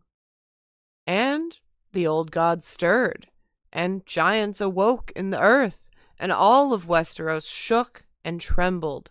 Great cracks appeared in the earth, and hills and mountains collapsed and were swallowed up. And then the seas came rushing in, and the arm of Dorne was broken and shattered by the force of the water, until only a few bare rocky islands remained above the waves. The summer sea joined the narrow sea, and the bridge between Essos and Westeros vanished for all time. Or so the legend says. There's certainly an argument against Moat Cailin is that the Isle of Faces is more explicitly and obviously a place of the old gods. It has heart trees all over it, and there's this association with the Pact and the Green Men. So it's a little more explicit, I think, than Moat Cailin. But nevertheless, Moat Cailin is mentioned an awful lot as a possibility here. It's probably number 2 behind the Isle of Faces in terms of allusions to a place of power that the old gods, wielders, or the children, or both, can make use of. Again, Moat Cailin, no heart tree. Christina K brought up the possibility that there's stumps under the water. Very good idea. Beneath that muck, bodies and stumps could be down there. All sorts of sorcerous energies waiting to be tapped into. So yeah, drain the bog. Yeah. So that quote is real creepy. The children sacrificing their own young and or sacrificing captives. Yeah, I say and or because it could be both. And this is also why this children's tower, the idea of a tower that the children use their magic in. This is why we keep coming back to the idea that they may have worked together with other human old gods worshippers. That would help explain why the children cast a spell from someone's castle. Like, again, that does not track. Children casting spells in castles. Only if they're working with humans would that seem to make sense. Which does make sense. Humans and children working together, there's plenty of examples of that. The whole story of The Last Hero is there. Humans getting 100 obsidian blades a year from the children, the Night's Watch receiving that. I mean, same difference, those are humans. But yeah, so there is interplay and work and exchanges between humanity and the children, and not all of it's sorcerous, but most of it is. And this phrasing, great cracks appeared in the earth, giants awoke from the earth. Giants awoke from the earth that phrase is used more often than earthquake. In fact, the word earthquake appears once in all of the books once, and it's not about an earthquake. It's about an overweight man. Tyrion's thinking sarcastically about this big man. He's like, whenever he moves, it's like an earthquake. I think it might be Yezan's Okegaz, who is a very large man, but I don't remember. Anyway, the point is, it's not about an earthquake. That said, for Tyrion to joke about an earthquake sarcastically in his mind, he has to know what an earthquake is. That said, it really does seem like, and I didn't know this until this episode, till thinking about this episode, researching this episode, earthquakes are lacking in Westeros and Essos. There are not a lot of them. In the real world, a lot of castles built in the medieval period or whenever were destroyed by earthquakes. There is not a single castle in Westeros that's destroyed by an earthquake. Or if it has, it's been rebuilt. There is not a single ruin that's a ruin because of an earthquake. Right? That's odd. Not odd in like, that's bad world building. No, it might mean the supernatural, the high magic goes farther than we think. What I mean is that maybe the earth, the tremors, the tectonic plates, whatever scientific underpinning you want to put behind it, the children have done something to still that. The fact that earthquakes are so rare could be an argument for the ones that happen being supernatural. Or it could work against that. It's like, well, earthquakes are so rare. How can we say they're supernatural when they're so rare? Well, so that argument can go both ways. I prefer the more interesting supernatural version. But yeah, the giants from the earth phrasing, that term is used more often than earthquake, because like I said, earthquake isn't used really at all. And it's aligned with the concept of the Horn of Joramun, an item that supposedly can create earthquakes, because that's what giants from the earth means, earthquake. Big ones, right? So that's curious, isn't it? You know, I think that's pretty neat. Some of these things that we might not have thought about unless we get really deep into this rabbit hole, or this hole generated by an earthquake. So if we consider other potential violence, this next section is called Blood in the Bogs. If they didn't work with humanity to cast a spell from Moat Cailin, then they must have killed the humans that were there, which doesn't sound like the kind of things the children do, like sneak into a castle and kill everyone there. Doesn't exactly have a lot of precedent, does it? But why is it called the Children's Tower then? You know, like there's just no way around that, you know? So I do think that this is possible, that the children attacked the first men that lived there and cast some spell. But I think it's more likely that old gods worshipping humans worked with the children to keep out the non-worshippers, which would mostly have been Andals probably, but it's possible that there were earlier era first men that were not on board with the old gods that needed to be dealt with or kept out. Shared enemy, right? We have the same religion and we have the same enemy. The children and humans working side by side. Very easy to imagine that given those circumstances. So maybe it's a hinge of the world. The hinge of the world, like the wall, or the place where the wall is built. It's not really clear on which is which, whether the wall creates the hinge or the wall is there in part because the hinge was already there. We don't really have a great understanding of what Melisandre meant by hinge of the world, other than that's a place of greater power. Her magic is going to work better there. That's pretty explicit. She's not weasel wordy with that. She's very clear in her thoughts with that. So that could be what's going on here. And that would be really interesting, again, considering the northern bubble theory I proposed, that it's two hinges of the world are the crux of how this continent is able to stay separate. You got the wall and the area south of Moat Cailin, and perhaps magic making all that happen. Another reason, maybe being high up, maybe there's something about being high up in the air on a tower that helps the magic work better, or throwing bodies down into the bog from a high, I'm just kind of making things up. I really don't know. But just as a reminder, here's what it's like now. Quote. How many of the garrison are left? Some, said the Iron Man. I don't know. Fewer than we was before. Some in the Drunkard's Tower, too, I think. Not the Children's Tower. Dagon Cod went over there a few days back. Only 2 men left alive, he said. And they was eating on the dead ones. He killed them both, if you can believe that. House Cod's motto is, though all men do despise us, these cannibal guys were even worse. A cod who is despised by all killed these two because even the Ironborn are like, oh, cannibalism, nah, that's too far. Even the Ironborn.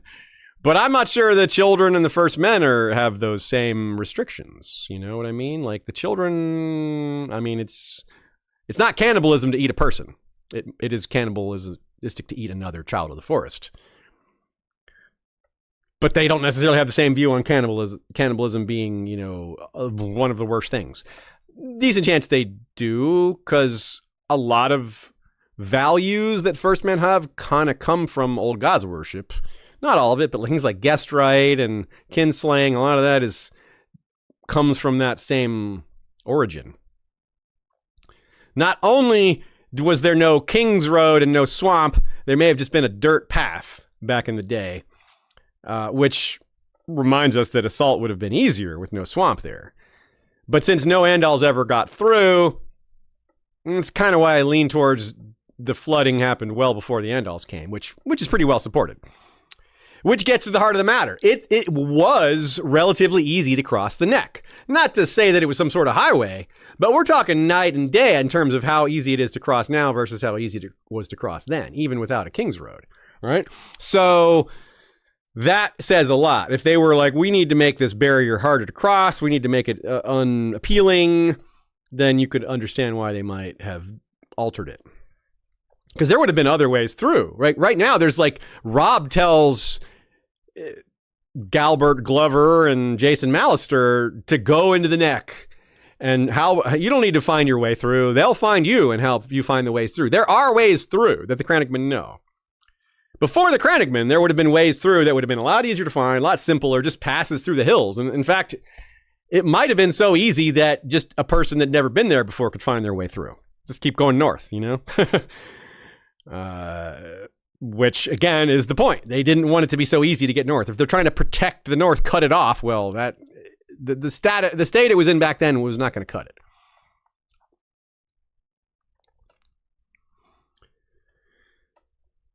it. Let's see here. Necessity is the mother earth of invention. There's our next section. Now, part of the trope George is using here, it's a well-trod fantasy trope, not only just fantasy, because it's a thing that happens in the real world, which is humans arriving and ruining things for an elder race, sometimes other humans. That's usually the real world version. But humans came to Westeros, and you can pretty much trace the decline of the children to starting with the arrival of the first men. Tolkien uses this, arguably multiple times. First, there were the Valar and the Maiar, who are the Ainur combined. As a whole, they're called the Ainur. When the elves awakened and became a species in Arda, some of the Ainur weren't happy about it. And then the elves eventually took white ships to Middle-earth. The white ships, keep in mind.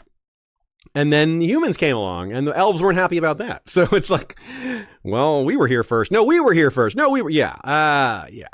And by the way, elves and humans are grouped together as the children of Iluvatar. So children, yes, very interesting. George, obviously, massive Tolkien fan, massively influenced by Tolkien. So when Tolkien calls some ancient beings the children of Iluvatar, I'm like, oh, children of Iluvatar, you say. Yeah, Iluvatar is God in Lord of the Rings, basically. It's the god, the creator god is in.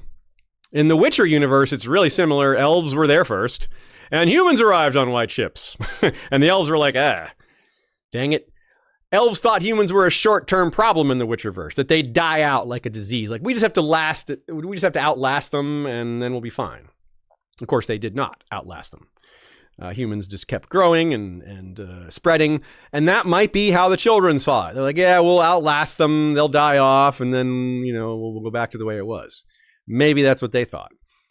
In the real world, there's other similarities too. Obviously, you can think about it as, Western colonists coming to North America.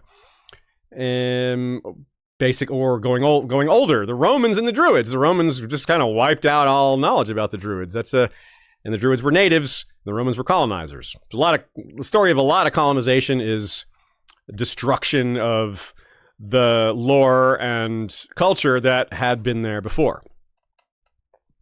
When nations in the real world go to war, the all or nothing, kill or be killed nature of it it leads to those innovations that we talked about before in terms of medical. It's not just medical. It's usually weapons that get innovated on, which, as I said, that doesn't have a good effect in the long term. So this brings back to something I touched on before. The children hadn't weaponized a lot of their magic early on. They didn't have a reason to. So this not only was the arrival of humanity the beginning of the end or their decline, because humans were just kind of stronger and took over a lot of things, but because it made the children more violent. They had to become more violent to save themselves. So that had a ripple down effect on their entire culture. Before that, they still had to fight against the giants and all that, but this is such a lighter scale. It's like early humans having to deal with wild animals, which is a real danger. But it's not like early humans having to deal with invading armies, which is way more dangerous and more akin to what we're speaking of here. The children only had to deal with wild animals, which they were probably better at dealing with than early humans because of their closeness to nature, their magic and proximity to all that. Their 100,000 years of experience with that. So yeah, 100,000 years of being who they were, and then the humans arrive and the children have to go down a military evolution path. That's a big change. That's a huge change. Because they probably didn't have an existential crisis before this that drove them to make these innovations. Now, one thing that's missing, not missing, but not very well explored in George's world is runes. He says they're there. There's runes all over the place on rocks. And as Christina Kay pointed out a few months ago, that's writing. Yeah, you can't say the first men didn't have writing. They didn't have paper. They did have writing. Runes are writing, just like hieroglyphics are writing. It's not an alphabet necessarily, but sometimes it is. Sometimes they use characters that mean letters, and those lead to things. Other times it's a shorthand for something. Either way, it's writing. Runic, alphabetic, doesn't matter, or both still. So I don't think that the first men who worshiped the old gods and ever went to war with the children. I think it was non-old gods worshiping first men that fought the children. And by the time of the pact, it started to change, or it already started to change, that a lot of first men were adopting the old gods. I don't think those ever went to war with each other. I could be wrong. Obviously, this is not something I could say with a lot of confidence. Earlier, I referred to the tradition of the children giving 100 obsidian dagger to the watch every year. Is this benevolence? Helping out, like, hey, this is our common enemy, so let's give you a little help dealing with it. Or is it some sort of recurring apology? It's like, hey, we made the others. Our bad. It didn't quite go the way we wanted. Sorry, we unleashed these beings on you, but at least we'll help you fight back. High magic. That's our next section, and that is, I hope, well set up by what we just talked about with the children and the others. We're exploring the idea of the highest possible magics, manipulation of the earth in ways that requires, a lot. Knowledge, ability, sacrifice. We're not talking about, those street performers that can draw small amounts of fire out of obsidian, as Quaith put it. We're talking about huge amounts of magic, possibly involving lots of people, or lots of children, or both.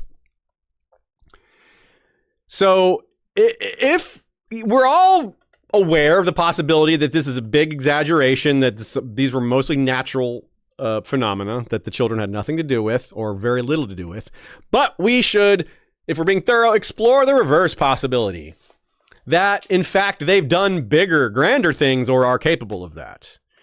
Yes, the breaking of the arm was probably high magic, but maybe this relates to the seasons being out of whack, or came from the same magics. Again, that's earth magic. Earthquake, again, hardly used in the term, but the concept is there. Maybe the children are the reason there's not so many earthquakes now. They stilled the place. If that sounds far-fetched to you, well, it shouldn't. No offense, because that's what the Valyrians did with the 14 Flames. They controlled the volcanoes. They held back that power and drew on it, like wind turbines or water wheels. Like the rushing water turns the wheel faster, and they draw energy from that. That's not sorcerous. But the concept is right there. They're drawing energy from those volcanic energies, that fire magic. And then one day, whoops, it got out of hand and the doom happened. The doom didn't happen because pressures from the beneath Earth became too great. It happened because the Valyrians lost control over it, right? I mean, it's kind of saying a little 6 of one, half a dozen of the other, but probably the Valyrians losing it was what happened. It would have been lost long before. Those volcanoes would have gone off a lot sooner, if not for the Valyrians, and that would have been more natural. The Valyrians keeping it from going off is a similar version of magic to them making it go off sooner, which might be what the children did at Hardhome. We talked about Hardhome. I'm not sure we talked about the possibility that the children were responsible for it. I think maybe we did. Either way, it should be mentioned, because again, it's the magic of the earth. They could just tweak a little something to change the pressure under a volcano, and boom, there it goes. Especially if it's already close to going off. They probably can't take just a hill, a mountain that's got no volcanic activity and cause it to blow up. But if it's already got some magma building up under it, they could give it a little push, give it a little help, give it a boost. And that's why I brought up the possibility that the neck maybe would have flooded anyway. Maybe give it another 1,000 years and the same result would have happened without magic, but the children made it happen sooner. So working on this episode has made me think about some other possibilities. Like, what are the other examples of high magic that maybe fall into this category or in some sort of parallel category? The Horn of Winter is very similar, because the Horn of Winter is supposedly capable of waking giants from Earth, which is a metaphor for earthquakes. So if the Horn of Winter can cause earthquakes, then that is a very similar form of magic to the breaking of the armor of Dorne and maybe the flooding of the neck. It's the non-literal version of the Kraken Horn. The Kraken Horn that summons monsters from the deep, that's supposedly actually summoning Krakens, whereas the Horn of Winter doesn't actually summon giants. It's a metaphor for giants rumbling the earth from beneath. Maybe the Kraken Horn is supposed to be metaphorical, that it can cause tsunamis or earthquakes below the sea. I kind of prefer that it summons Krakens, though. The Long Night. If the Long Night is partly volcanic or otherwise caused by partly natural phenomena that it was helped by magic, well, there you go. That's related. The Shadow. I don't know how it relates or doesn't, but that seems like a big old thing of magic, because it's a semi-permanent condition that's existed over a wide geographical range for 10,000 years or more. The magic of the wall. What's up with that? I mean, that is a huge edifice, isn't it? Brandon the Builder supposedly put spells in there. It absolutely does have some effect on the others. Cold hands can't cross. The whites had to be like asleep to be able to cross it. You know, they woke up once they're on the other side. Jon has struggles to connect with ghosts when they're on opposite sides. I don't know if that's high magic. It's definitely magic. Hardhome. Again, I mentioned Hardhome, that volcano there. Is that high magic, or is that just giving a tweak to the natural forces already there? The Sorrows. That's a big one. If Garen the Great caused a permanent condition on a wide stretch of Mother Royne that causes grayscale, and that's a big deal. And fog and time, like chronological anomalies when they cross the same bridge twice. That's high magic. What about the creation of the others? We've talked about that as a potential parallel, as the ultimate revenge of nature. The cold that wipes it all out. The big reset. Yeah, that could be their origin. Stinks of high magic, right? They are very explicitly magical. They're the most explicitly magical beings there are in this story. The children are pretty magical, but they're not fundamentally magical, I don't think. I'm not sure that every single child of the forest has magical aptitude, but the others, every single one of them is a unearthly spirit that walks on snow and melts when stabbed with obsidian and things that just aren't of this world, really, except they are of this world somehow. Anyway, is the Hammer of Waters that far beyond a shadow baby or seeing the future? Am I just injecting my own opinion as to what is high magic and what isn't? I would love your feedback here. This is a wide open topic, and there isn't anyone that can be like, oh, this is how it works. This is definitive. Because George isn't even going to do that. George doesn't want it to be that nailed down. That doesn't mean we can't have fun imagining what it might be. He likes that too. He wants us to do that and that's why he doesn't nail it down. Because if he nails it down, then we're not going to think about it as much. We have an answer. We have no reason to imagine, or less reason to imagine. Planetos goes on tilt.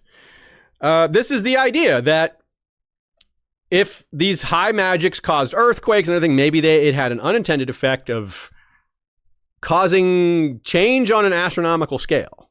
A magical accident that leads to seasonal inconsistency. Let's look at a little of the science behind that, because it's very compelling and very in line with what we've discussed so far. By the way, Planetos goes on tilt. That's a reference to poker or gambling when you are playing mad. That's being on tilt. In this case, I'm taking it literally. We're talking about a planet actually tilting. Okay. Here's a little science for you. If Earth has axial tilt, I think it's like 23.5 degrees, but that varies based on gravity of other bodies, like the moon and the sun. So if the Earth didn't have an axial tilt, if it was straight up and down and just rotated this way and then around the sun, there would be no seasons. The sun would always be right over the equator. Temperatures would be consistent, but not in a good way. There'd be parts of the world that were always cold and parts of the world that were always hot. At least not compared to what we're used to. A not so intuitive part of this would be the massive wind. Because of the extreme difference in the heat in one place and the cold in another place, because there's no sun here and there's lots of sun here. This is the essence of what causes pressure changes when temperatures vary. So that and pressure changes causes movement of air, which causes wind. So there would be huge amounts of wind. It would be a very windy, it would be Windatos, the planet would be called. Windhaven is one of George's books. It would be like that. And these are permanent imbalances. This isn't something that would work itself out. No, unless the planet tilted, this would happen forever. Honestly, if the children really wanted to mess things up, they could have done that. They could lock the planet in no tilt rather than more tilt, because it seems like that is what happened. More tilt is why the seasons are irregular. A little bit of tilt creates regular seasons. No tilt is no seasons. Lots of tilt is inconsistent seasons. And that's what we have. We have inconsistent seasons with Westeros. Earth has it has regular seasons, semi-regular. Anyway. So, and that tracks though, because in general, intuitively, it's easier to destroy than create. So it's easier to make the tilt of Earth worse than it would be to like slow it down or hold it in place or whatever, or move it one way or the other. It's easier to blow things up than it is to just grasp the whole planet and move it, you know? So that's actually the scientific explanation for the summer that never ends, the heaven on earth view held by the Relorists is that no one dies and the summer never ends. Well, that's kind of like no axial tilt. The summer would never end. But we even without the whole planetary aspect, we know that's a bad thing. You know, we don't want that. Might sound good to the Relors, but those of us who know better, no, that's not good. So it's pretty cool the way this lines up, where you can play with the science and you can play with the magic, and in between you get theories. And this reminds us of how it really works on Earth and how it would work on Westeros too. Millions of years of evolution, every form of life, sea creatures, forest creatures, desert creatures, all of them, us, them, every single thing. Hibernation, migration, mating season, all these things are evolutionary answers to the seasons. If we had no seasons, we wouldn't have these things. Animals wouldn't hibernate. They wouldn't migrate as much. Maybe because they wouldn't have a reason to migrate because the temperature isn't changing. It's like, well, it's hot here. Well, it's cold there. Well, that's always how it is. You know, like birds migrate because it was warm and now it's cold. So they go where it's still warm. And then when it gets too hot, you go back to the place where it's moderately warm. You can't do that on a planet like with no seasons because there's no consistency, or there's too much consistency. Yet Westerosi animals haven't evolved around inconsistent seasons. They seem to be relatively like Earth animals. That's not an oversight by George. That implies the seasons were thrown off relatively recently. Because evolution is real slow. If this happened 10,000 years ago, that's not enough time for evolution. It's plenty of time for adaptation, but it's not nearly enough time for evolution. You will not see like a lot of new species or massive change in animal behavior because of 10,000 years. Because what they've been doing is for millennia. 10,000 years on this kind of scale we're talking about isn't all that much. When you're talking about behaviors and life scale patterns that developed over millions of years, right? 10,000 is a drop in the bucket compared to that. Sounds like a long time, and it is in most considerations, but not when you're talking about things like evolution and planetary movement and things like that. Bringing it back to A Song of Ice and Fire, to a character. We haven't gotten to talk about too many characters this episode because this is very much world building, ancient world stuff. But the one character, or one of the few characters that keeps coming back up, one who can give us answers, is of course Bran. Here's a conversation where Jojen tells him he's going to know things. He's going to learn things that he doesn't know yet. And Bran's like, well, what do you mean? Here's the quote. What will I know? Bran asked the reeds afterward, when they came with torches burning brightly in their hand, to carry him back to a small chamber off the big cavern where the singers had made beds for them to sleep. What do the trees remember? The secrets of the old gods, said Jojen Reed. Food and fire and rest had helped restore him after the ordeals of their journey, but he seemed sadder now, sullen, with a weary, haunted look about the eyes. Truce the first men knew, forgotten now in Winterfell, but not in the wet wild. We live closer to the green in our bogs and crannigs, and we remember. Earth and water, soil and stone, oaks and elms and willows. They were here before us all, and will still remain when we are gone. We definitely want Bran to become familiar with these truths again, even just for our own satisfaction, just because, we're invested in him as a character. But whoa, what does that mean? Secrets of the old gods. What exactly is he going to learn? Like the limits of his power? What are the greatest magics? These things that I listed off earlier, are some of these related to that, or are there things we haven't heard of yet? Among the many gaps in our knowledge, Bran might fill in by simply thinking about it. Again, this isn't one to pin our hopes on, but yeah, George could have Bran cast his mind back to pre-human times to see like what started all this. Maybe he wants to look at the origin of the others. Or maybe it's important for George to have Bran look back far enough to see regular seasons and go, oh, well, they may not seem regular to him, but he might, because he doesn't understand that concept. To him, the seasons are just what they are, But if he were introduced to the idea of, hey, what if there were just 90 days every year where it was a certain amount of temperature and this and that was kind of predictable, mostly predictable. We're like, whoa, well, that would make life easier, wouldn't it? Why is it like this now? Oh, there's a magical reason? Isn't that interesting? He might decide to look into the history of the Crannogmen just to be able to give Jojen and Mira some information, because that's his friends, and he would want to, tell them stories, because they've told each other stories. That's part of what they do. It's part of their friendship. Leaf, again, claims the children have lived in those caves for 100,000 years. Even without magic, that's enough time for constellations to change in the sky, for the axial tilt to change a little bit, for rivers to change, for mountains to change. That's enough time you could actually note the movement of continents. Like continental drift would be visible over that scale. Like in our lifetimes, hell no. Australia moves about 7 centimeters a year. 100,000 years, that's over 4 miles. 4 miles, you would notice that. I mean, you wouldn't live 100,000 years, but if the children have this collective memory of it, they'd be like, yeah, this island used to be right there. Now it's like you can barely see it. So that's what we're talking about here with scale and with little tiny changes in nature are played out over a very long period of time. This is the world the children lived in.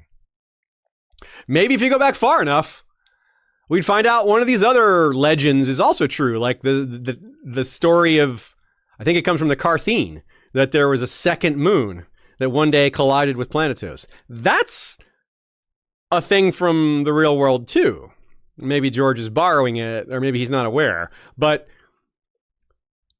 the current dominant theory about the formation of our solar system is that Earth collided with another proto-planet called Theia and absorbed it.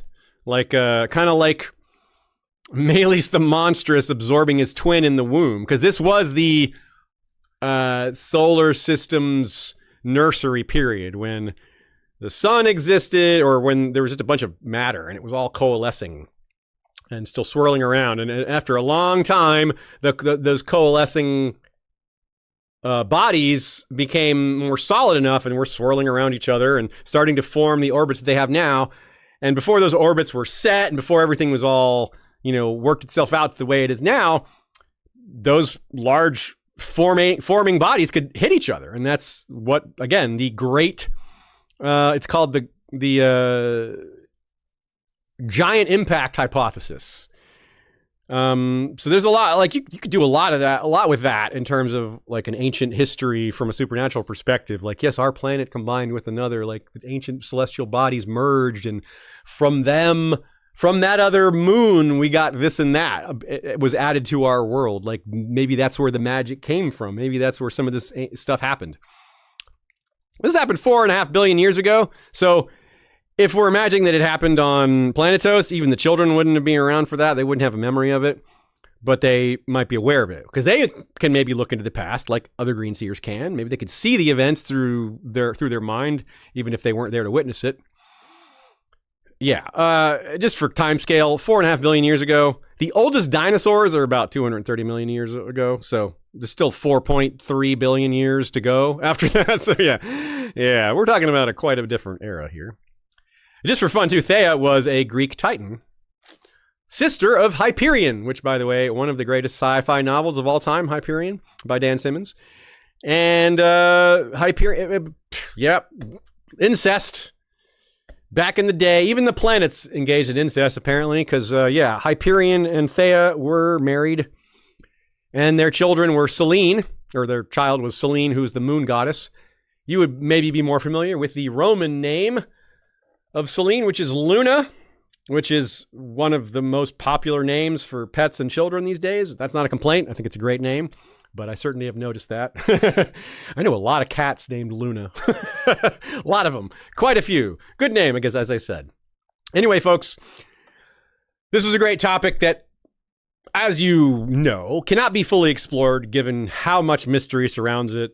It's ancient, it's magical. Those are two things that are always rife with mystery. And when they're combined, that it's like synergy. It's even more mysterious, but also I think just as amount of, it's just that more compelling too. It's just as much as the mystery is magnified, so is this, the draw of it. A base of solid info that George has created with all this room to imagine on top. It makes it all more entertaining and compelling. If every topic was this wide open, it wouldn't be as fun. So I'm glad that we have it, but I'm glad we don't have too much of it. I think George is giving it just the right. It's like seasoning the meal properly. Too much salt, too little salt, too bland, right? Though we can never expect full information, especially about the supernatural, that goes double for this, if not more, for ancient supernatural.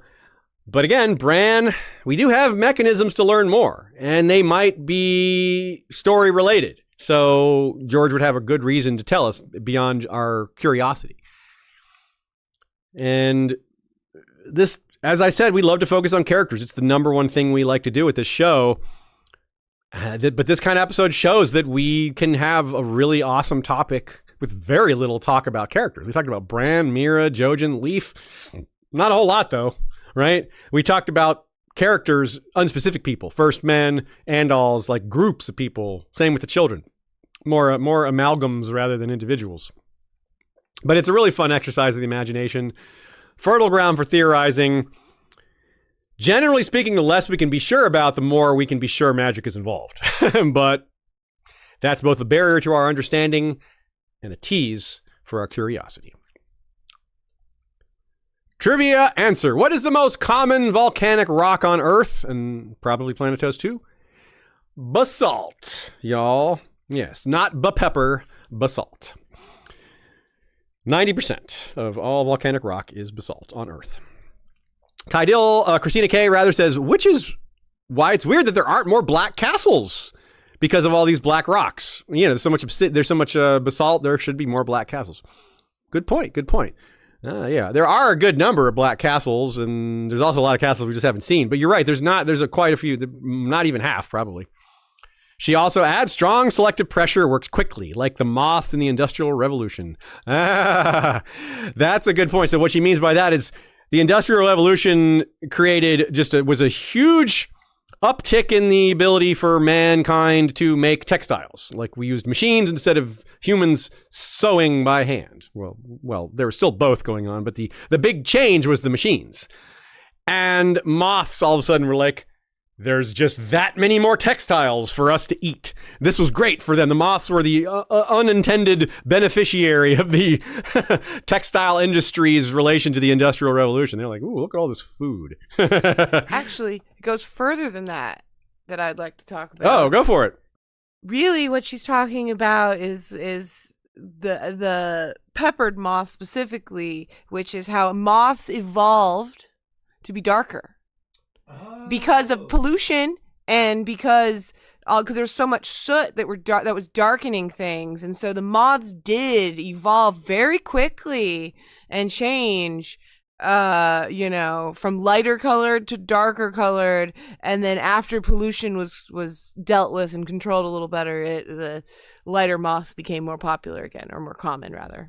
That's a question I have about science and where the difference between adaptation and evolution comes along, because I wouldn't have thought of changing color as an evolutionary thing. I would think of that as an adaptation, but I'm not an expert here, so I've learned something perhaps here. It bears further reading. Guilty Undertaker says the Theia theory is about the Earth-Moon system, not the whole solar system. Oh, okay. Well, my description of the early planetary bodies forming in the solar system is still accurate, but yeah, I guess you're right. Technically speaking, it's just the Earth-Moon situation, not Theia wouldn't have had impact elsewhere because it only combined with Earth. I think that's what you mean by that. Anyway, yes, thanks for the clarification. The poll: did the Children of the Forest and the First Men work together to flood the neck? 52% of you said children only. 39% said yeah, both.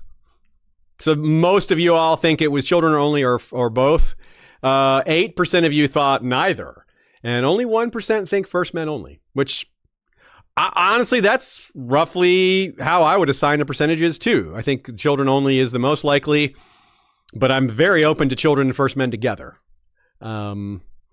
Children, I'm a little more open to First Men only than 1%, I think, because they would have a reason to keep the Andals back too. But they're also less likely to have the ability to cast big spells like that. So I understand why that number is very low. Anyway, thank you all for participating in the poll. Thank you all for participating in the episode, for being here. And actually, I see now that there's more comments. Christina K says, I think the flooding was incidental and relating to the breaking of the Arm of Dorne. Cool. Okay. So yeah. So whether there was a magical push behind that or not, the main thing was natural, which I can certainly get behind that idea. Cannibal the Dragon says, I think the children broke the Hammer of the Waters to stop the White Walkers getting to Essos, not to stop the First Men. Ooh, hadn't thought of that. I love it. That's a great idea. They were like, well, it's our fault. We created these. We want them to destroy the humans here only. We don't want them to go over there. We don't care about them messing with Essos. So there's a lot of reasons why they wouldn't want them to cross to Essos. That's a very good idea. I like that a lot. I'm a little disappointed in myself for not thinking of it. So good job, Cannibal the Dragon. Pulled Pork Sandwich says the Storega Slide, which was a huge landslide in North Atlantic, drowned Doggerland in the real world, and the neck does seem to be in a very low-lying area, so a huge tsunami is very plausible. Yeah, Doggerland used to connect England to Europe. It was a continent. It's sort of the inspiration to for Beleriand, the continent that sank in Lord of the Rings in the first age. I think it sank. Maybe the second age. Definitely not the third. I think the first age. And So I think that's where Tolkien was inspired for Doggerland, by Doggerland. And George is certainly aware of Doggerland, I would think. And yeah, the neck does seem to be a low-lying area. That would be why it flooded and why like the Twins didn't and why north of Moat Cailin didn't, because the area was lower land between. So yeah, that's cool. Thank you for that comment, Pulled Porg, and everybody else who commented. These were some really good comments today. Episodes that relate to this one. We had an episode on Ancient Dorne that we had Elio Garcia Jr. as guest for. That was very fun. We have an episode on Crannogman and the Neck. We have an episode on the Pact. We have an episode on the Great Empire of the Dawn, which gets into the ancient civilizations that may have been involved in some of this old stuff and may have dealt with the children in a different way. We have our series on the Rhoynar and Nymeria. Mother Rhoyne, we mentioned them being refugees fleeing from the Valyrians. So we've got that, all the different places that they lived, 3-part episode. And our episodes on House Blackwood and House Manderley have some relationship here as well, because both House Blackwood and House Manderley moved, probably, from their original founding locations. House Manderley moved to the north, and House Blackwood moved from the north. Of the two, it's probably more relevant House Blackwood, because House Blackwood may have been kings of the Wolfswood. The Wolfswood may have been called the Blackwood. So that is very related to this. So check those out, or check out some of the rest of our catalog. We sure do have a big one. That's what she said. Until next time, thanks to Nina for her great takes. She and I specifically talked about the earthquake thing, among other things. She's hard at work on some Targaryen episodes for us to do during Dunk and Egg season and around then. Excited for that. Thanks to Joey Townsend for our music. Thanks to Michael Klarfeld for our videos. Don't forget to check out our website and engage with whatever aspects there are most suited for you. It'll be helping us out in whatever way you do that. And on behalf of Ashea, I'm Aziz. We'll see you next time. Valar Reread Us.